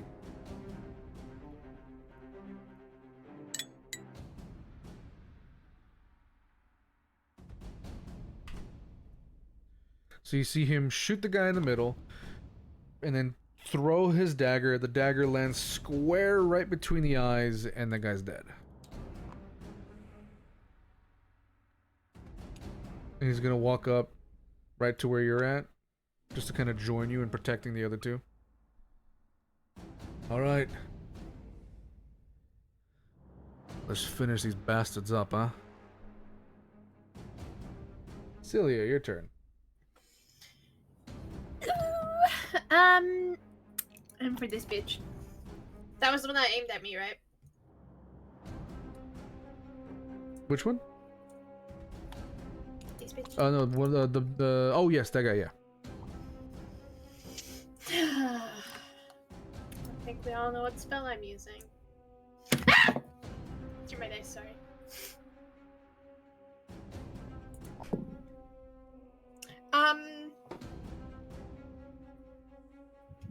So my dice feel her anger. Yeah, I heard that. That was a nat 20 Oh. for 26. Crunchy crits, let's go. So that's automatically 10 force damage plus whatever I roll, right? Yep. you know, the dice really felt her range. Jesus Christ. That was max damage. That's 20 force damage. You don't realize it, but as you throw out, there was an Eldritch Blast, right? Yup. As you throw out the Eldritch Blast, you don't realize it, but all the anger and frustration from today pours out into the Eldritch Blast, and you scream at the top of your lungs. And as you do, the Eldritch Blast flies and pierces through, forcing itself through the chest cavity of that one Diamato. As you know what, go for the fuck of it, roll intimidation for me. Ooh, I love that. 2.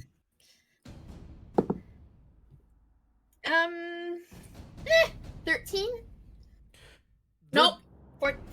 15. The Like guy, that's the wrong one, sorry. This guy's not intimidated, but these two who are very much close to death are. So just go, what the fuck? Oh no.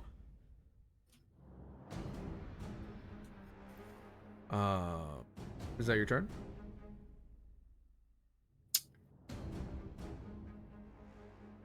I think talking with Sage a lot, she would have her hand on her dagger, but she doesn't know how to throw her dagger. Thank God. Please don't let that dagger stab into my back. So realizing that she's blown a hole through that guy's chest, hey? Mm-hmm. She kind of like, she surprises herself even. And she'll just what? I'm trying to. You'll see her like reflect a little bit, and that'll be her turn. Okay. Yeah. As everybody kind of sees,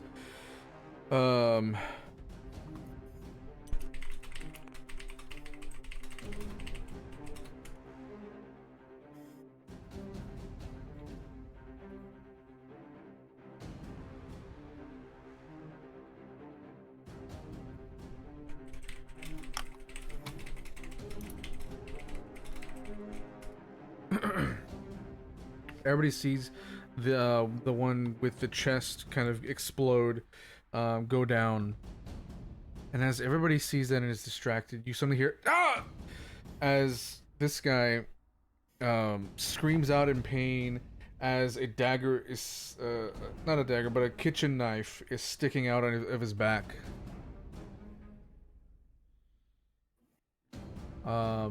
If you'd like, you three can roll perception for me. I would like to do that. 18. A strong 9. A very, very strong 6. Silia, you see something in the dark skeeter off. Like out the door, or Kind of slinking back into the shadows and then just disappearing. Whatever it was might have been the one that stabbed this dude in the back.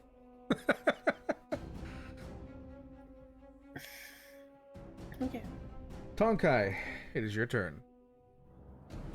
How far is this guy from me? Like 20 feet? Okay. Tonkai is gonna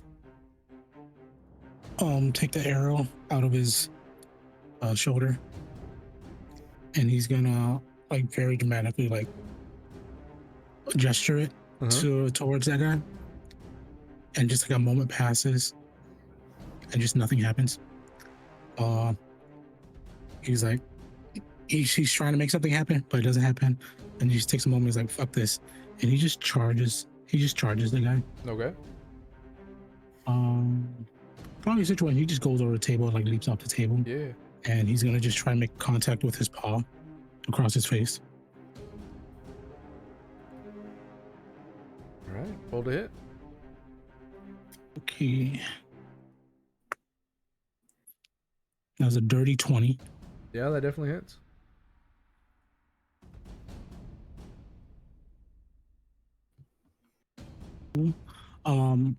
He makes contact with his face, and because of like the rush that he was in this morning and just everything that's happened, the thing that he usually does in the morning, he didn't get a chance to do.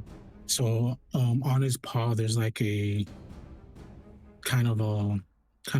there's like a little bit of a kind of a slimy surface on it. So the his nightly ritual, he didn't get to like tend to that in the morning. So it's gonna be a paw strike, which will do, I believe it was piercing damage, but it's also gonna do some additional acid damage as well. Ooh, okay. For piercing, that'll be 8 piercing. And was there a plus on this?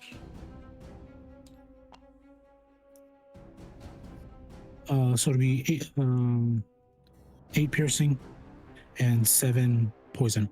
Yeah, he's dead.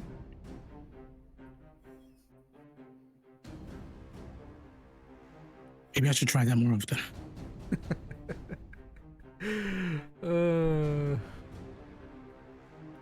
And that'll be my turn. Okay. Top of the round. This guy's actually, yeah, no, it was this guy. He's gonna turn to Tonkai. Reload.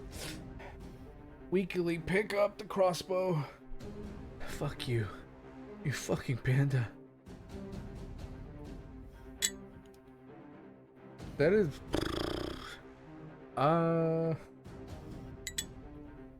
he didn't set the crossbow correctly. He shoots and it bounces and hits him square in the face and he kills himself. Oh. That was a natural 1. Well, that's awkward. It's like, fuck you, panda. Shoots straight through the noggin. Really fits the chaotic panda. Oh, yeah.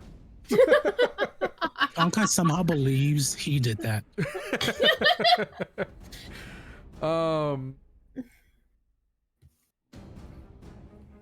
The other guy's gonna go, what the fuck? Pick up the crossbow, shoot his. Oh god, that was almost another natural 1. Does a 19 hit Tonkai? 19 does it. Okay. 7 points of piercing damage. And then it's Artorias' turn.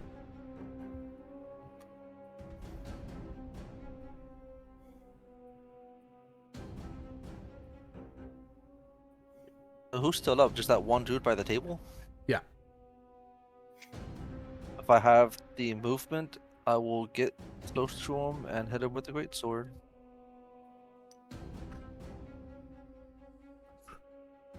You can move like here, but you won't be able to reach him. He could throw his greatsword, right? I mean, he could. It's a matter of hitting him. Retrieve it. Yeah. Then instead of going all the way forward, I'll go within javelin tossing range and toss the javelin. Yeah, so you'd be right here where we're right in the area. Yeah, here. You just throw that. Okay. That's a 21 hit. Oh yeah.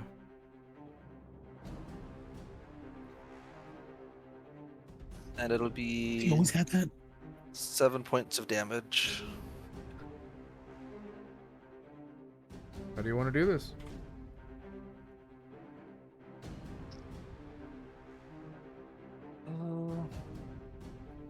Yeah, so the entire party has been feeling the rage of seeing Andal all day. Mm-hmm. I'm just gonna throw it with all my might and make it pierce through his heart.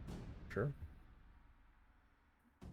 As you picture the day that you guys have had, waking up early, walking around, investigating, meeting a very furious Don, him barking orders, him being a little bit less stoic than he normally is, and then walking for like an hour or so to get to the old quarter, just to get attacked by the Diamatos. All this frustration and anger, and just remembering your dead friend. You launched that javelin. That javelin, almost like there was a thread tied to this guy, flies through the air, pierces his chest straight through the heart. You can hear and feel it explode in his chest as the javelin goes straight through, and lands on the other side, completely through the body as the body collapses to the ground.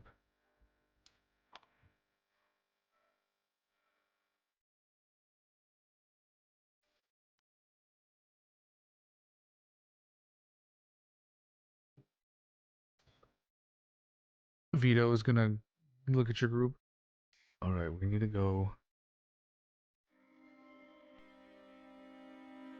Elias, thank you so much for the information, but we gotta go.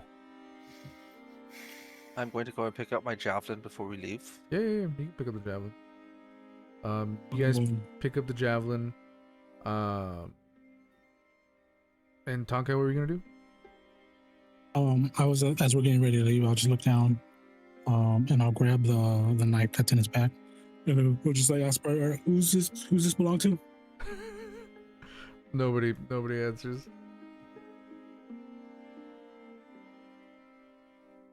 That's weird. Does Silia see the shadow she saw moving at all? No. She had no sense of where the shadow went. Nope.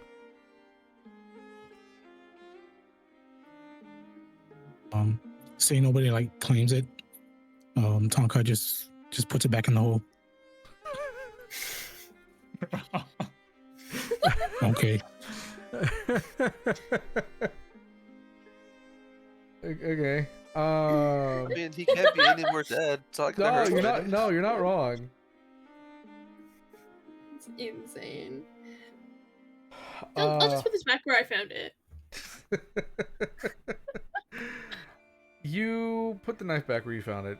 You hear a couple of tavern folk. What the fuck? But Vito kind of scurries and with you guys kind of guides you guys out the secret passageway, and you guys make your way back to the center of Marsember where you're staying, traveling through the alleyways,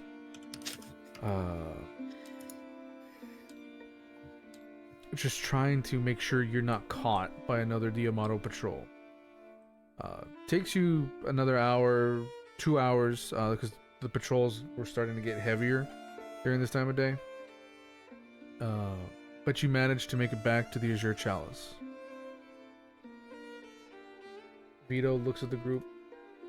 Alright.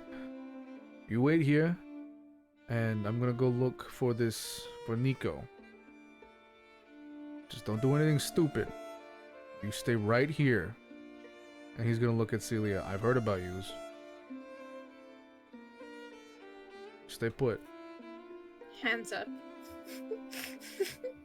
Good. And he's gonna walk out.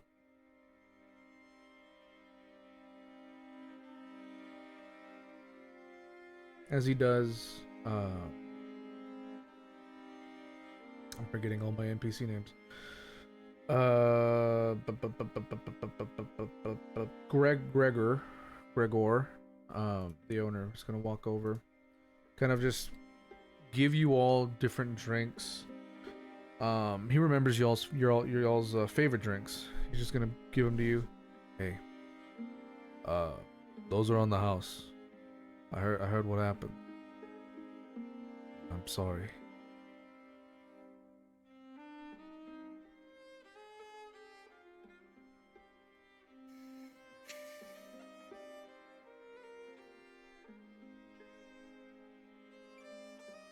Tonkai will give him a nod. Like he's going to thank you. Take the drink. He's gonna take a drink and like he does like kind of like the long sip, and as he's doing that, he looks kind of like eyes linger down, and he realizes that he still has a crossbow in his shoulder. And he just like yanks it out. Oh. Anybody? You yank it out and blood just. Oh well, shit. Does anybody you got any healing drinks back there? As he says with 3 HP. Oh my Yeah. Gregor is gonna go to the back. Comes back, gives you a healing drink and gets some kind of like bandages and starts kind of wrapping your shoulder. Thank you. Yeah, no problem. Thank you, Piper. You heal for 6.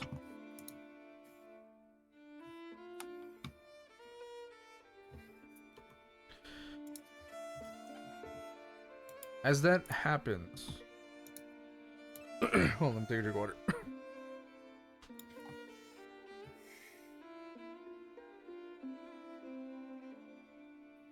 As that happens, there's a sudden tap on the window of the front entrance of the tavern, and a shadow moves.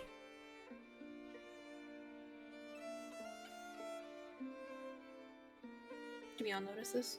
Oh yeah, Tina's immediately moving towards it. sure. You go to the window. I'm going to. No, go ahead. I was gonna say I'm gonna grab her by the arm so she doesn't just wander without everybody. You feel Artorias grab your arm. Just... It's just gonna like point at the window. Yes, I can see it too, but don't go by yourself. Not by myself, I have Sage. You sent Sage away. I know, but they don't know that. So That's my excuse for everything. sure. Do you both, or do you all three of you head towards the window? I know I joined Silia. I don't know if yeah. Tonkai is still being tended to at the moment. No, the Tonkai takes his drink, hits his points back, and he starts he says thank you, and he looks over, starts walking to you guys. He's like rubbing his shoulder and like and just suddenly like he doesn't realize he's doing it, but he's like, kind of wiping, he's rubbing his shoulder, and like the blood stains are disappearing from a prestidigitation that he doesn't know he's casting on himself. So it's like his shirt's all clean now. And he looks down. It's like, wow, they do a good job.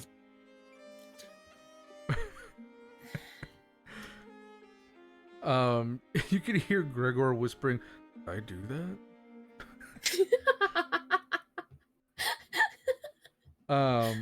But as you guys approach the window, outside on the windowsill, kind of, if you remember where Andal would put a plate of food every night and every morning, if you were witnessing that, in that area there is a letter. Are we letting Silia approach first? Because if so, Celia's the one that reads this. Sure. You grab the letter. It is stained in blueberry pie. It is a letter from the Dawn to Andal, and it reads as such. Andal, the Dawn remembers the sorrow that weighs on your heart. Your debt is nearly paid, and your loyalty has not gone unnoticed. The Diamato thought to break you when they took your wife, but they will not hold her forever. The Valdoros stand with you. When the last coin of this debt is cleared, I myself will see to it that she is returned to your arms, not as a pawn, but as your beloved once more. Hold fast. The day of reunion draws close. For the family and for you.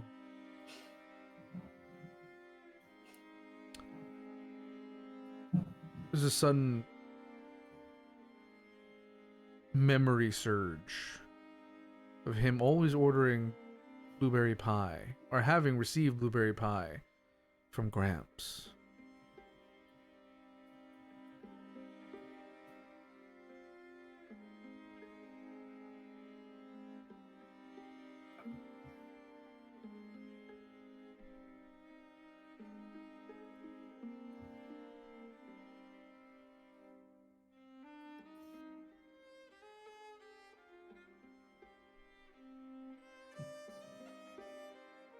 And we don't know what this debt is. You don't know what? We don't know what the debt is. You don't know. You don't know what the debt is, but you do know that he was close to clearing whatever it was and securing his wife again from the Diamatos. So what happened to him earlier in the morning must have been personal.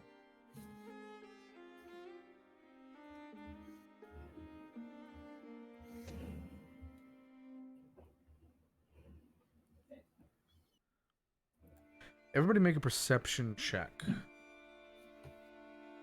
Perception? Yep.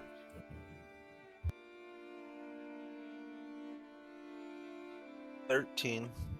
Okay. 18. Okay. 15.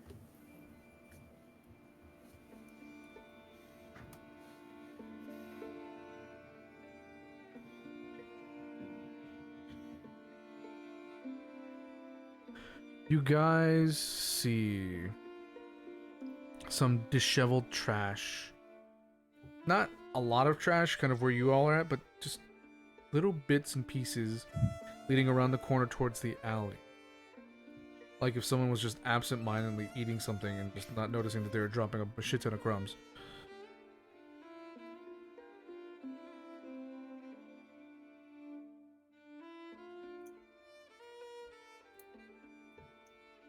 Celia's gonna follow it. Then the rest of the crew? Same.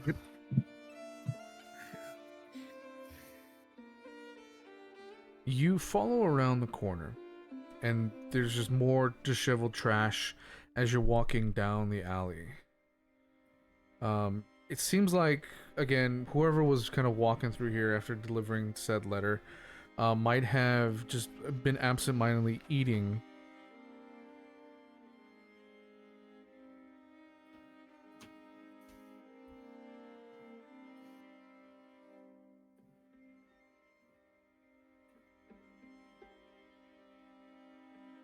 And what was it was like crumbs or like wrappers or Say that again? crumbs of something? Is it wrappers? Is it straight out of a trash can? Some of it is like wrappings, like if somebody had wrapped like some bread or some sandwiches, that kind of wrapping, or there's just straight up just trash everywhere, like little bits of cardboard or half-eaten sandwiches, or You said we turned a corner and we just see more of that. Yeah, there's like a trail.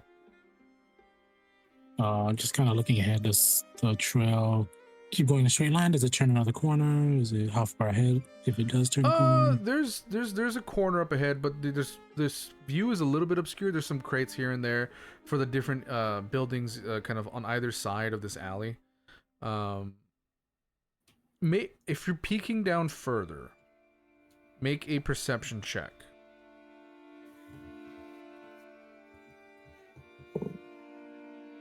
30-20. One. You say 1?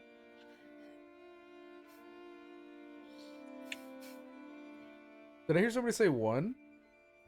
21. Oh, 21. I was like, what? So Artorias? 21 and then 30-20. Oh, we all have to roll? Oh, if you're looking farther down. If not, then that's cool. 19. Okay. You see something peeking. Something is hiding behind some crates down the alley, and they're kind of like curiously peeking over and hiding again. And peeking Also, quick over. question: how dark is it with us going through these alleys? It's late afternoon, going through early evening right now. The day has gone by quick. But Like dark vision hours, you or you're getting there. It's like even right now with the dim light, it's still kind of hard to see, but you can see this figure with those high rolls, kind of like peeking out and then hiding again, then peeking out. can we tell what the figure looks like, or No, you would need to get closer or just straight up call them out.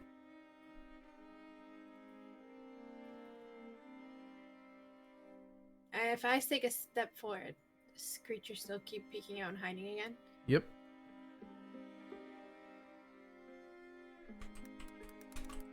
How much closer do I have to get to start making out features?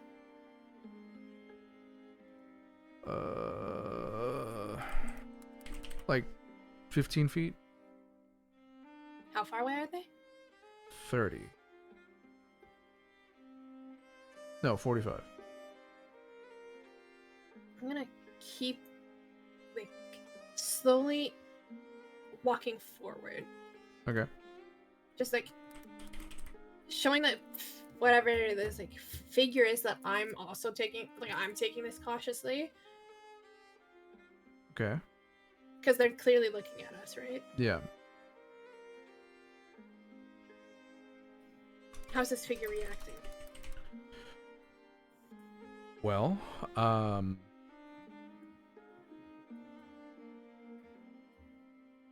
as you get closer, you hear the growl of a large beast.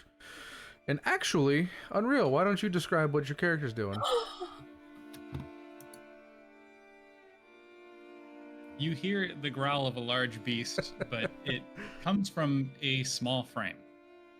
You see a small figure, even shorter than Andal, peeking out from behind the crate. You catch a peek under the hood, and you see raven-like features. He holds a very timid posture, and is very clearly scared. You realize that if you make any sudden movements, he would be skittish and probably run away. He hides under a long cloak, and on his chest, you see pinned to his tunic underneath the Valdoro crest, stained in Andal's blood.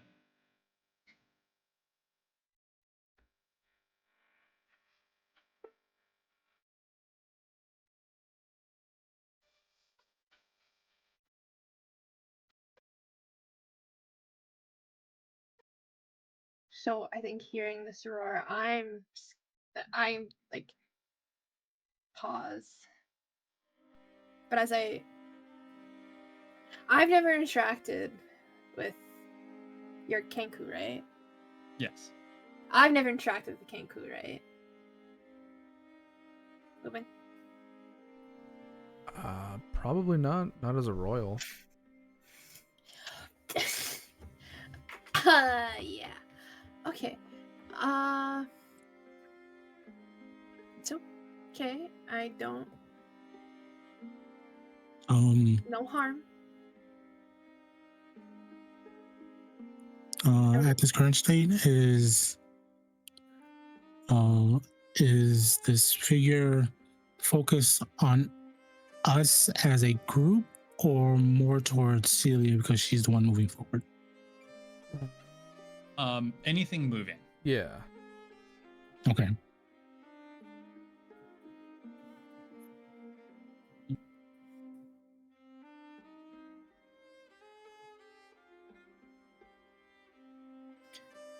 I'm going to get down on knee level to show I'm not a threat, and ask him if he's the one that left the note.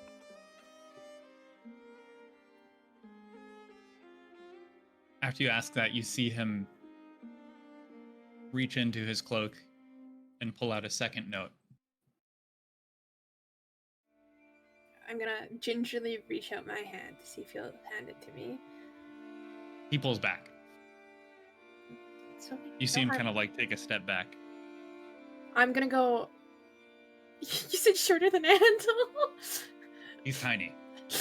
I'm gonna sit on the floor, try to be small. I'm gonna just step behind Silia and like kneel, and I'm going to reach.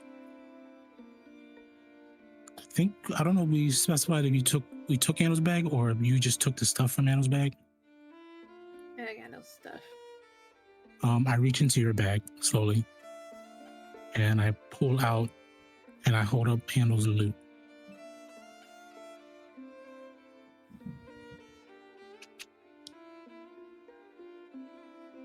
Upon seeing Andel's loot, he'll start to approach slowly, very cautiously.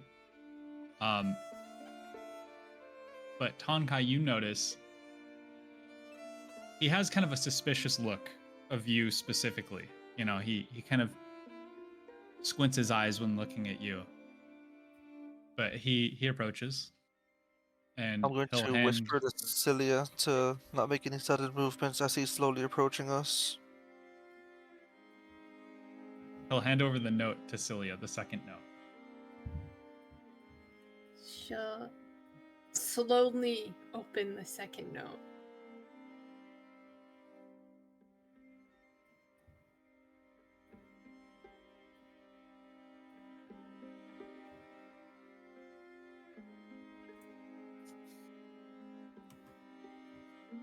A poison dust pops out of it and kills us all.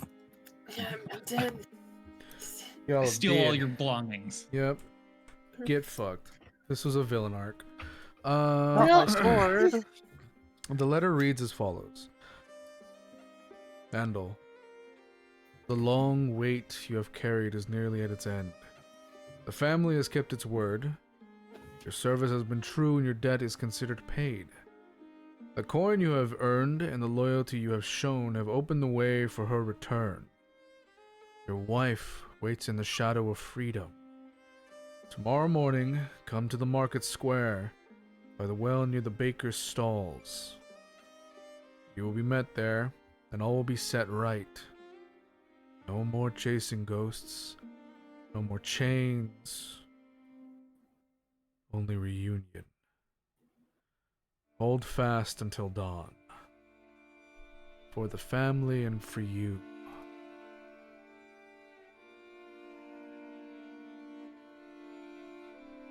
And in having those two notes, can I try to make an insight check considering both notes? Yeah. To see if they were written by the same person. Yeah. And that is 17. You are, having been around Andal for a little bit now, and having kind of observed the things he does and the kind of the people he hangs around with, you know that the second letter is fraudulent. God damn it, I fucking knew it! The second letter is fraudulent. It was not written by anybody from the Voldoros.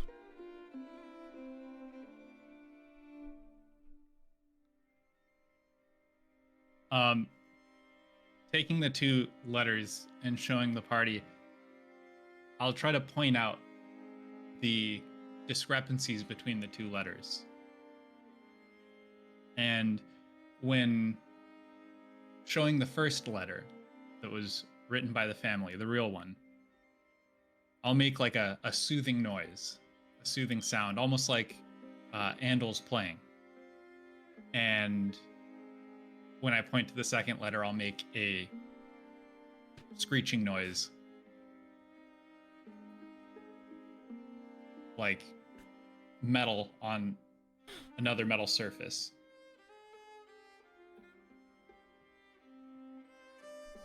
Everybody roll insight then- for these noises. After that, I'll start waving the second letter, the fraudulent letter, violently and squawking. 16.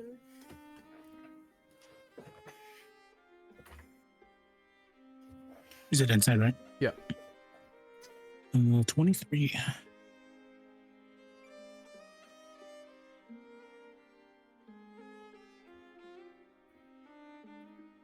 With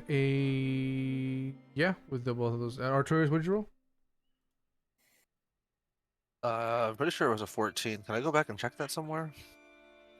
Yeah, it's a 14. I see it. You guys would recognize that the first noise he made was very kind of like, it made you feel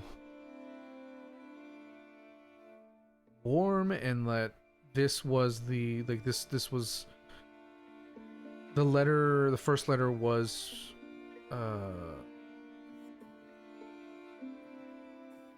what's the word I'm looking for?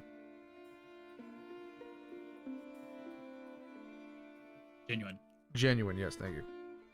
My brain not working. dm.exe has stopped working. Yep. The second letter, with that metal on metal screeching, feel that this is fraudulent. This is not a letter written by any of the Voldoros. It was a trap.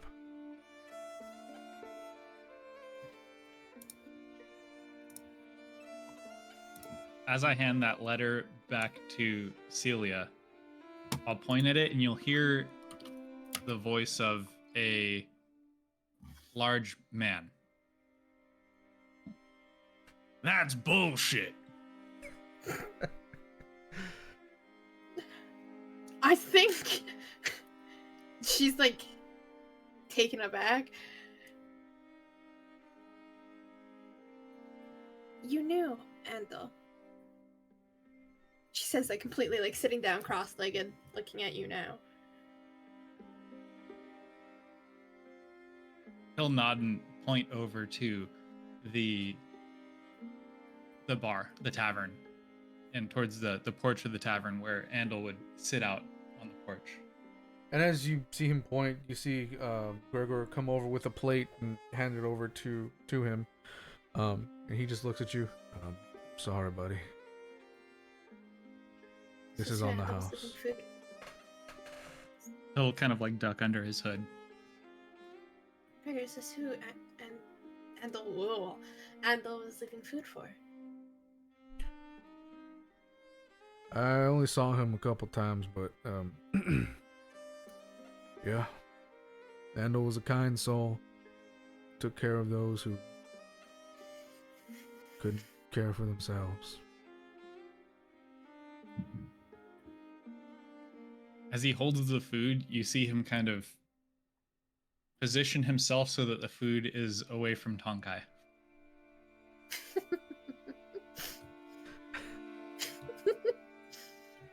Tonkai is gonna go flat on his butt, sitting down. Still holding handles of loot. And he's gonna try to mimic like one of like the common songs that Andal would often play.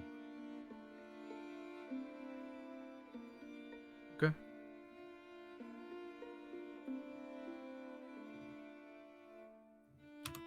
So 21. It's not perfect, but you're able to almost as accurately replicate one of Andal's more infamous songs that he used to play.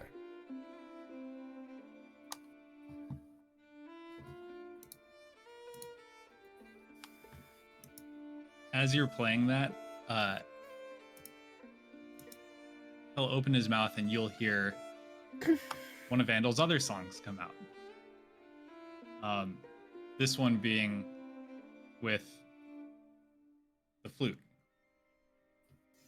And that is a 10 performance.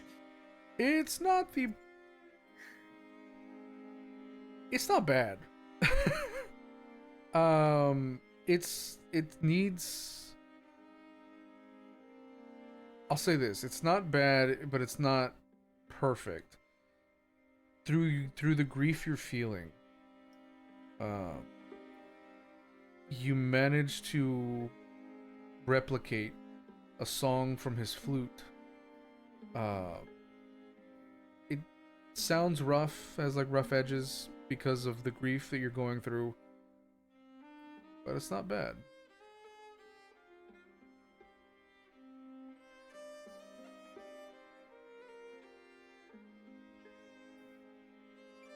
After playing the song a little bit, he'll pull out a little piece of the food of the dinner plate and hand it over to Tonkai.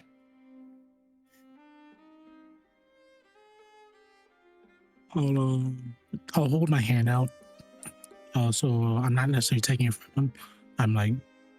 I'm giving him the chance to actually give it to me versus me taking it from him. Yeah. I'll drop the food in his hand, and then I'll go up to Silia and Artorias, and I'll hold out my hand to them as well, both of my hands, to drop something in their hands. I'll hold up my hand. I'll hold up mine as well.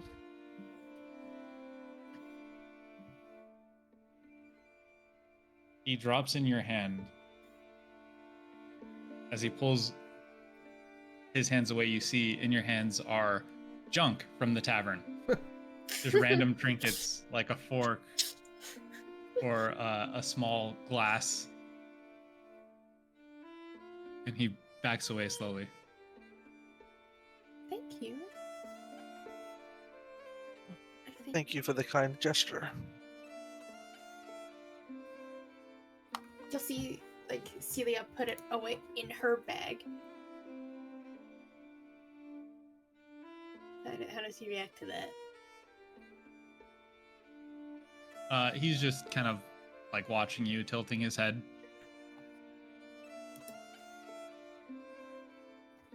You want to see a cool trick? He'll nod. And I'm going to cast light on my hand. So my hand starts glowing. He'll have this look of astonishment, and he'll wave his hand over your hand, trying to pass his hand through the light.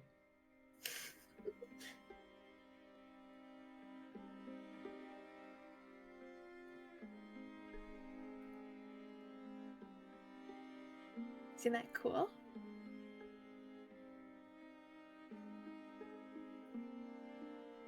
You'll hear the sound of child laughter coming out of his mouth.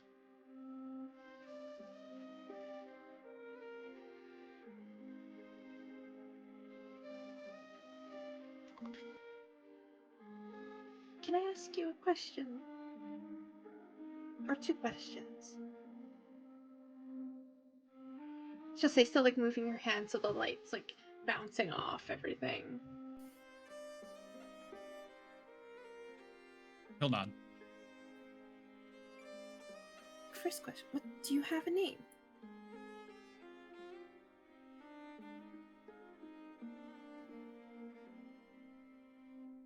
One second. I guess Vento, the child that Silia interacted with in the beginning of the episode, is that a child that knows this character? Yeah. So, Silia, you'll recognize that child's voice from the beginning, saying the name Cawpy. Cawpy? I think that's a little on the nose, no? She'll say, smiling, though. He'll brush the front of his beak.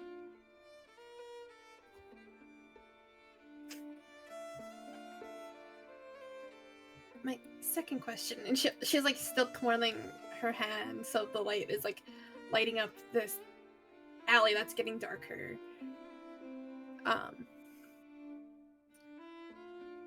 You were playing a song from Andel's flute, and you have these letters of his. Where'd you get them? Or do you know what happened to his flute? You'll see him reach into his cloak and he'll pull out Andal and his wife's flutes.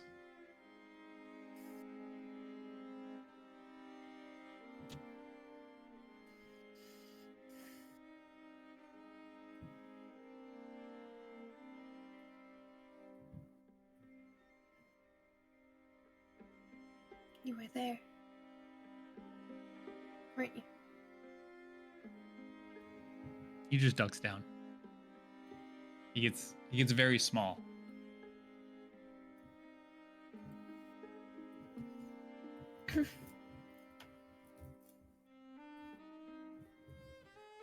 I'm sorry you had to see that.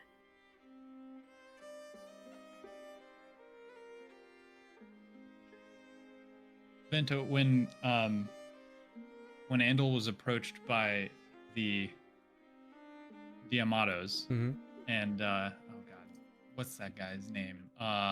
Gaius. Could Cawpy hear Gaius's statements to Andal? Yes. Then you all hear Cawpy repeat what Gaius said.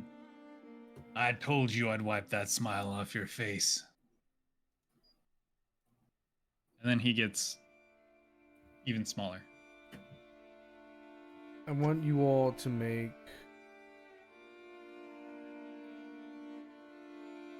intelligence checks. Huh.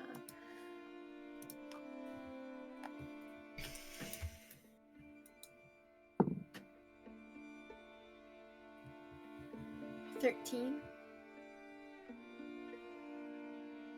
Just to check. Yeah.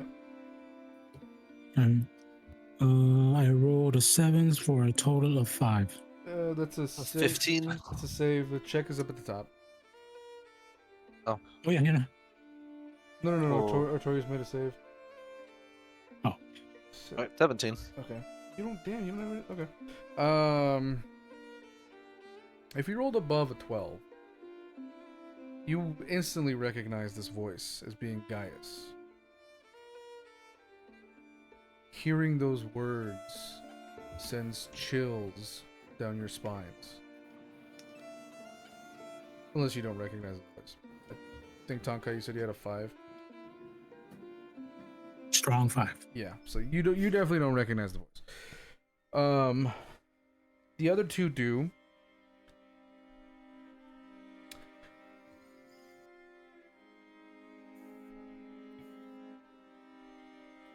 And you recognize him as Gaius. The shithead you guys met in Moon's Ember.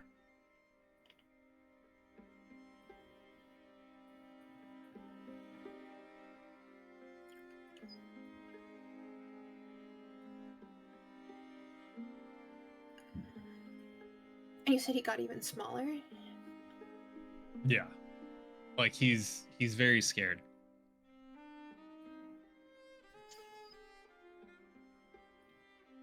Cawpy, there's no reason for you to be scared right now. I thank you for telling us this.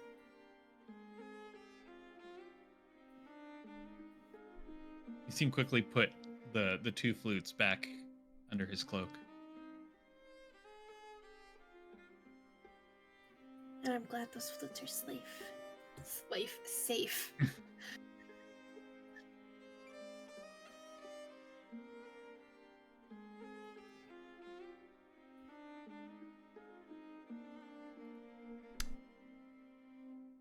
As you guys are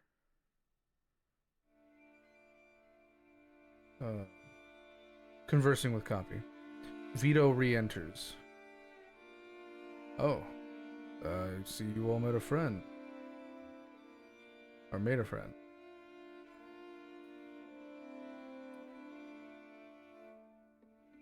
Cawpy will hide behind Artorias.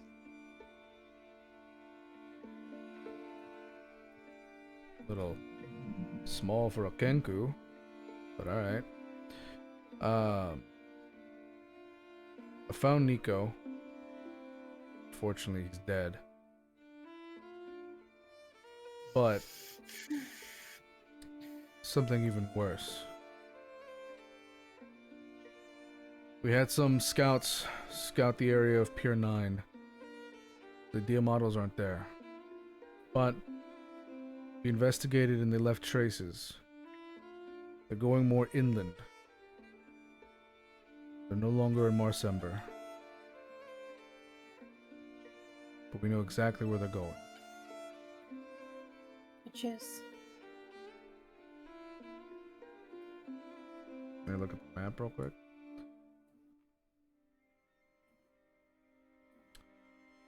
It's within Hermit's Woods. So pack your things, eat some food, and get ready. We're leaving early in the morning.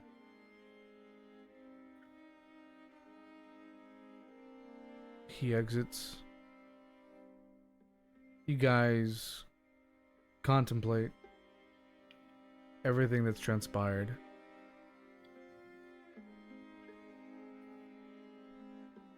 You look at Cawpy. Small, skittish, young Kenku.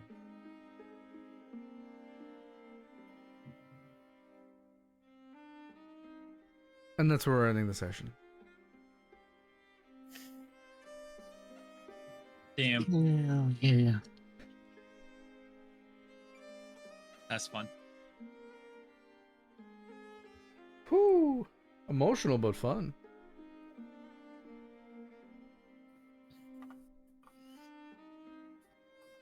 She's a butter. I only cried a little bit. Good job, everybody. Is the figure in tabletop already? Yeah. Can we throw it up there for a second? Yoink. Look at Cawpy. Ah. Bringing it closer to the camera so You switch screens on stream. oh, fuck. There, now they can see it. This is Cawpy. Yeah. I love this little guy. Little Kenku. He's so cute. Alright, so. Good job, everybody. GOE. Hell yeah. No D&D next Friday.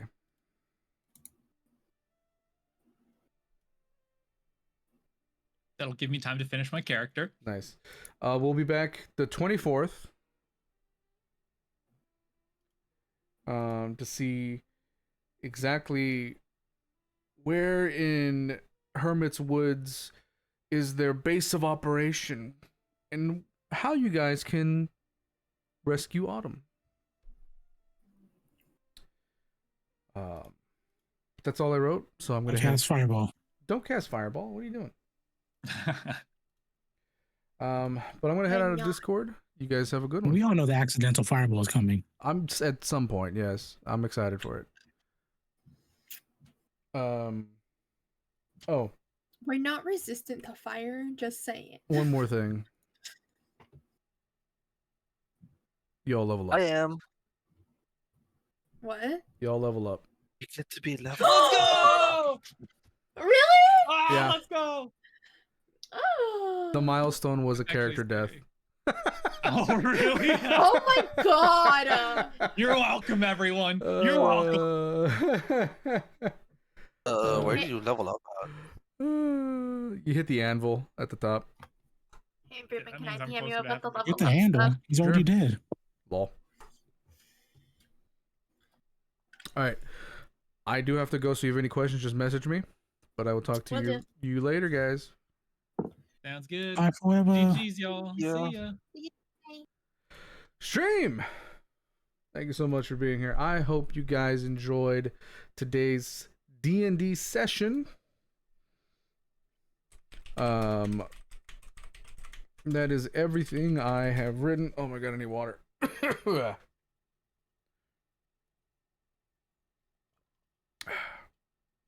Remember to stay hydrated, guys. That's everything I've written for today. So thank you guys for being here. And I will see you all next time. Later.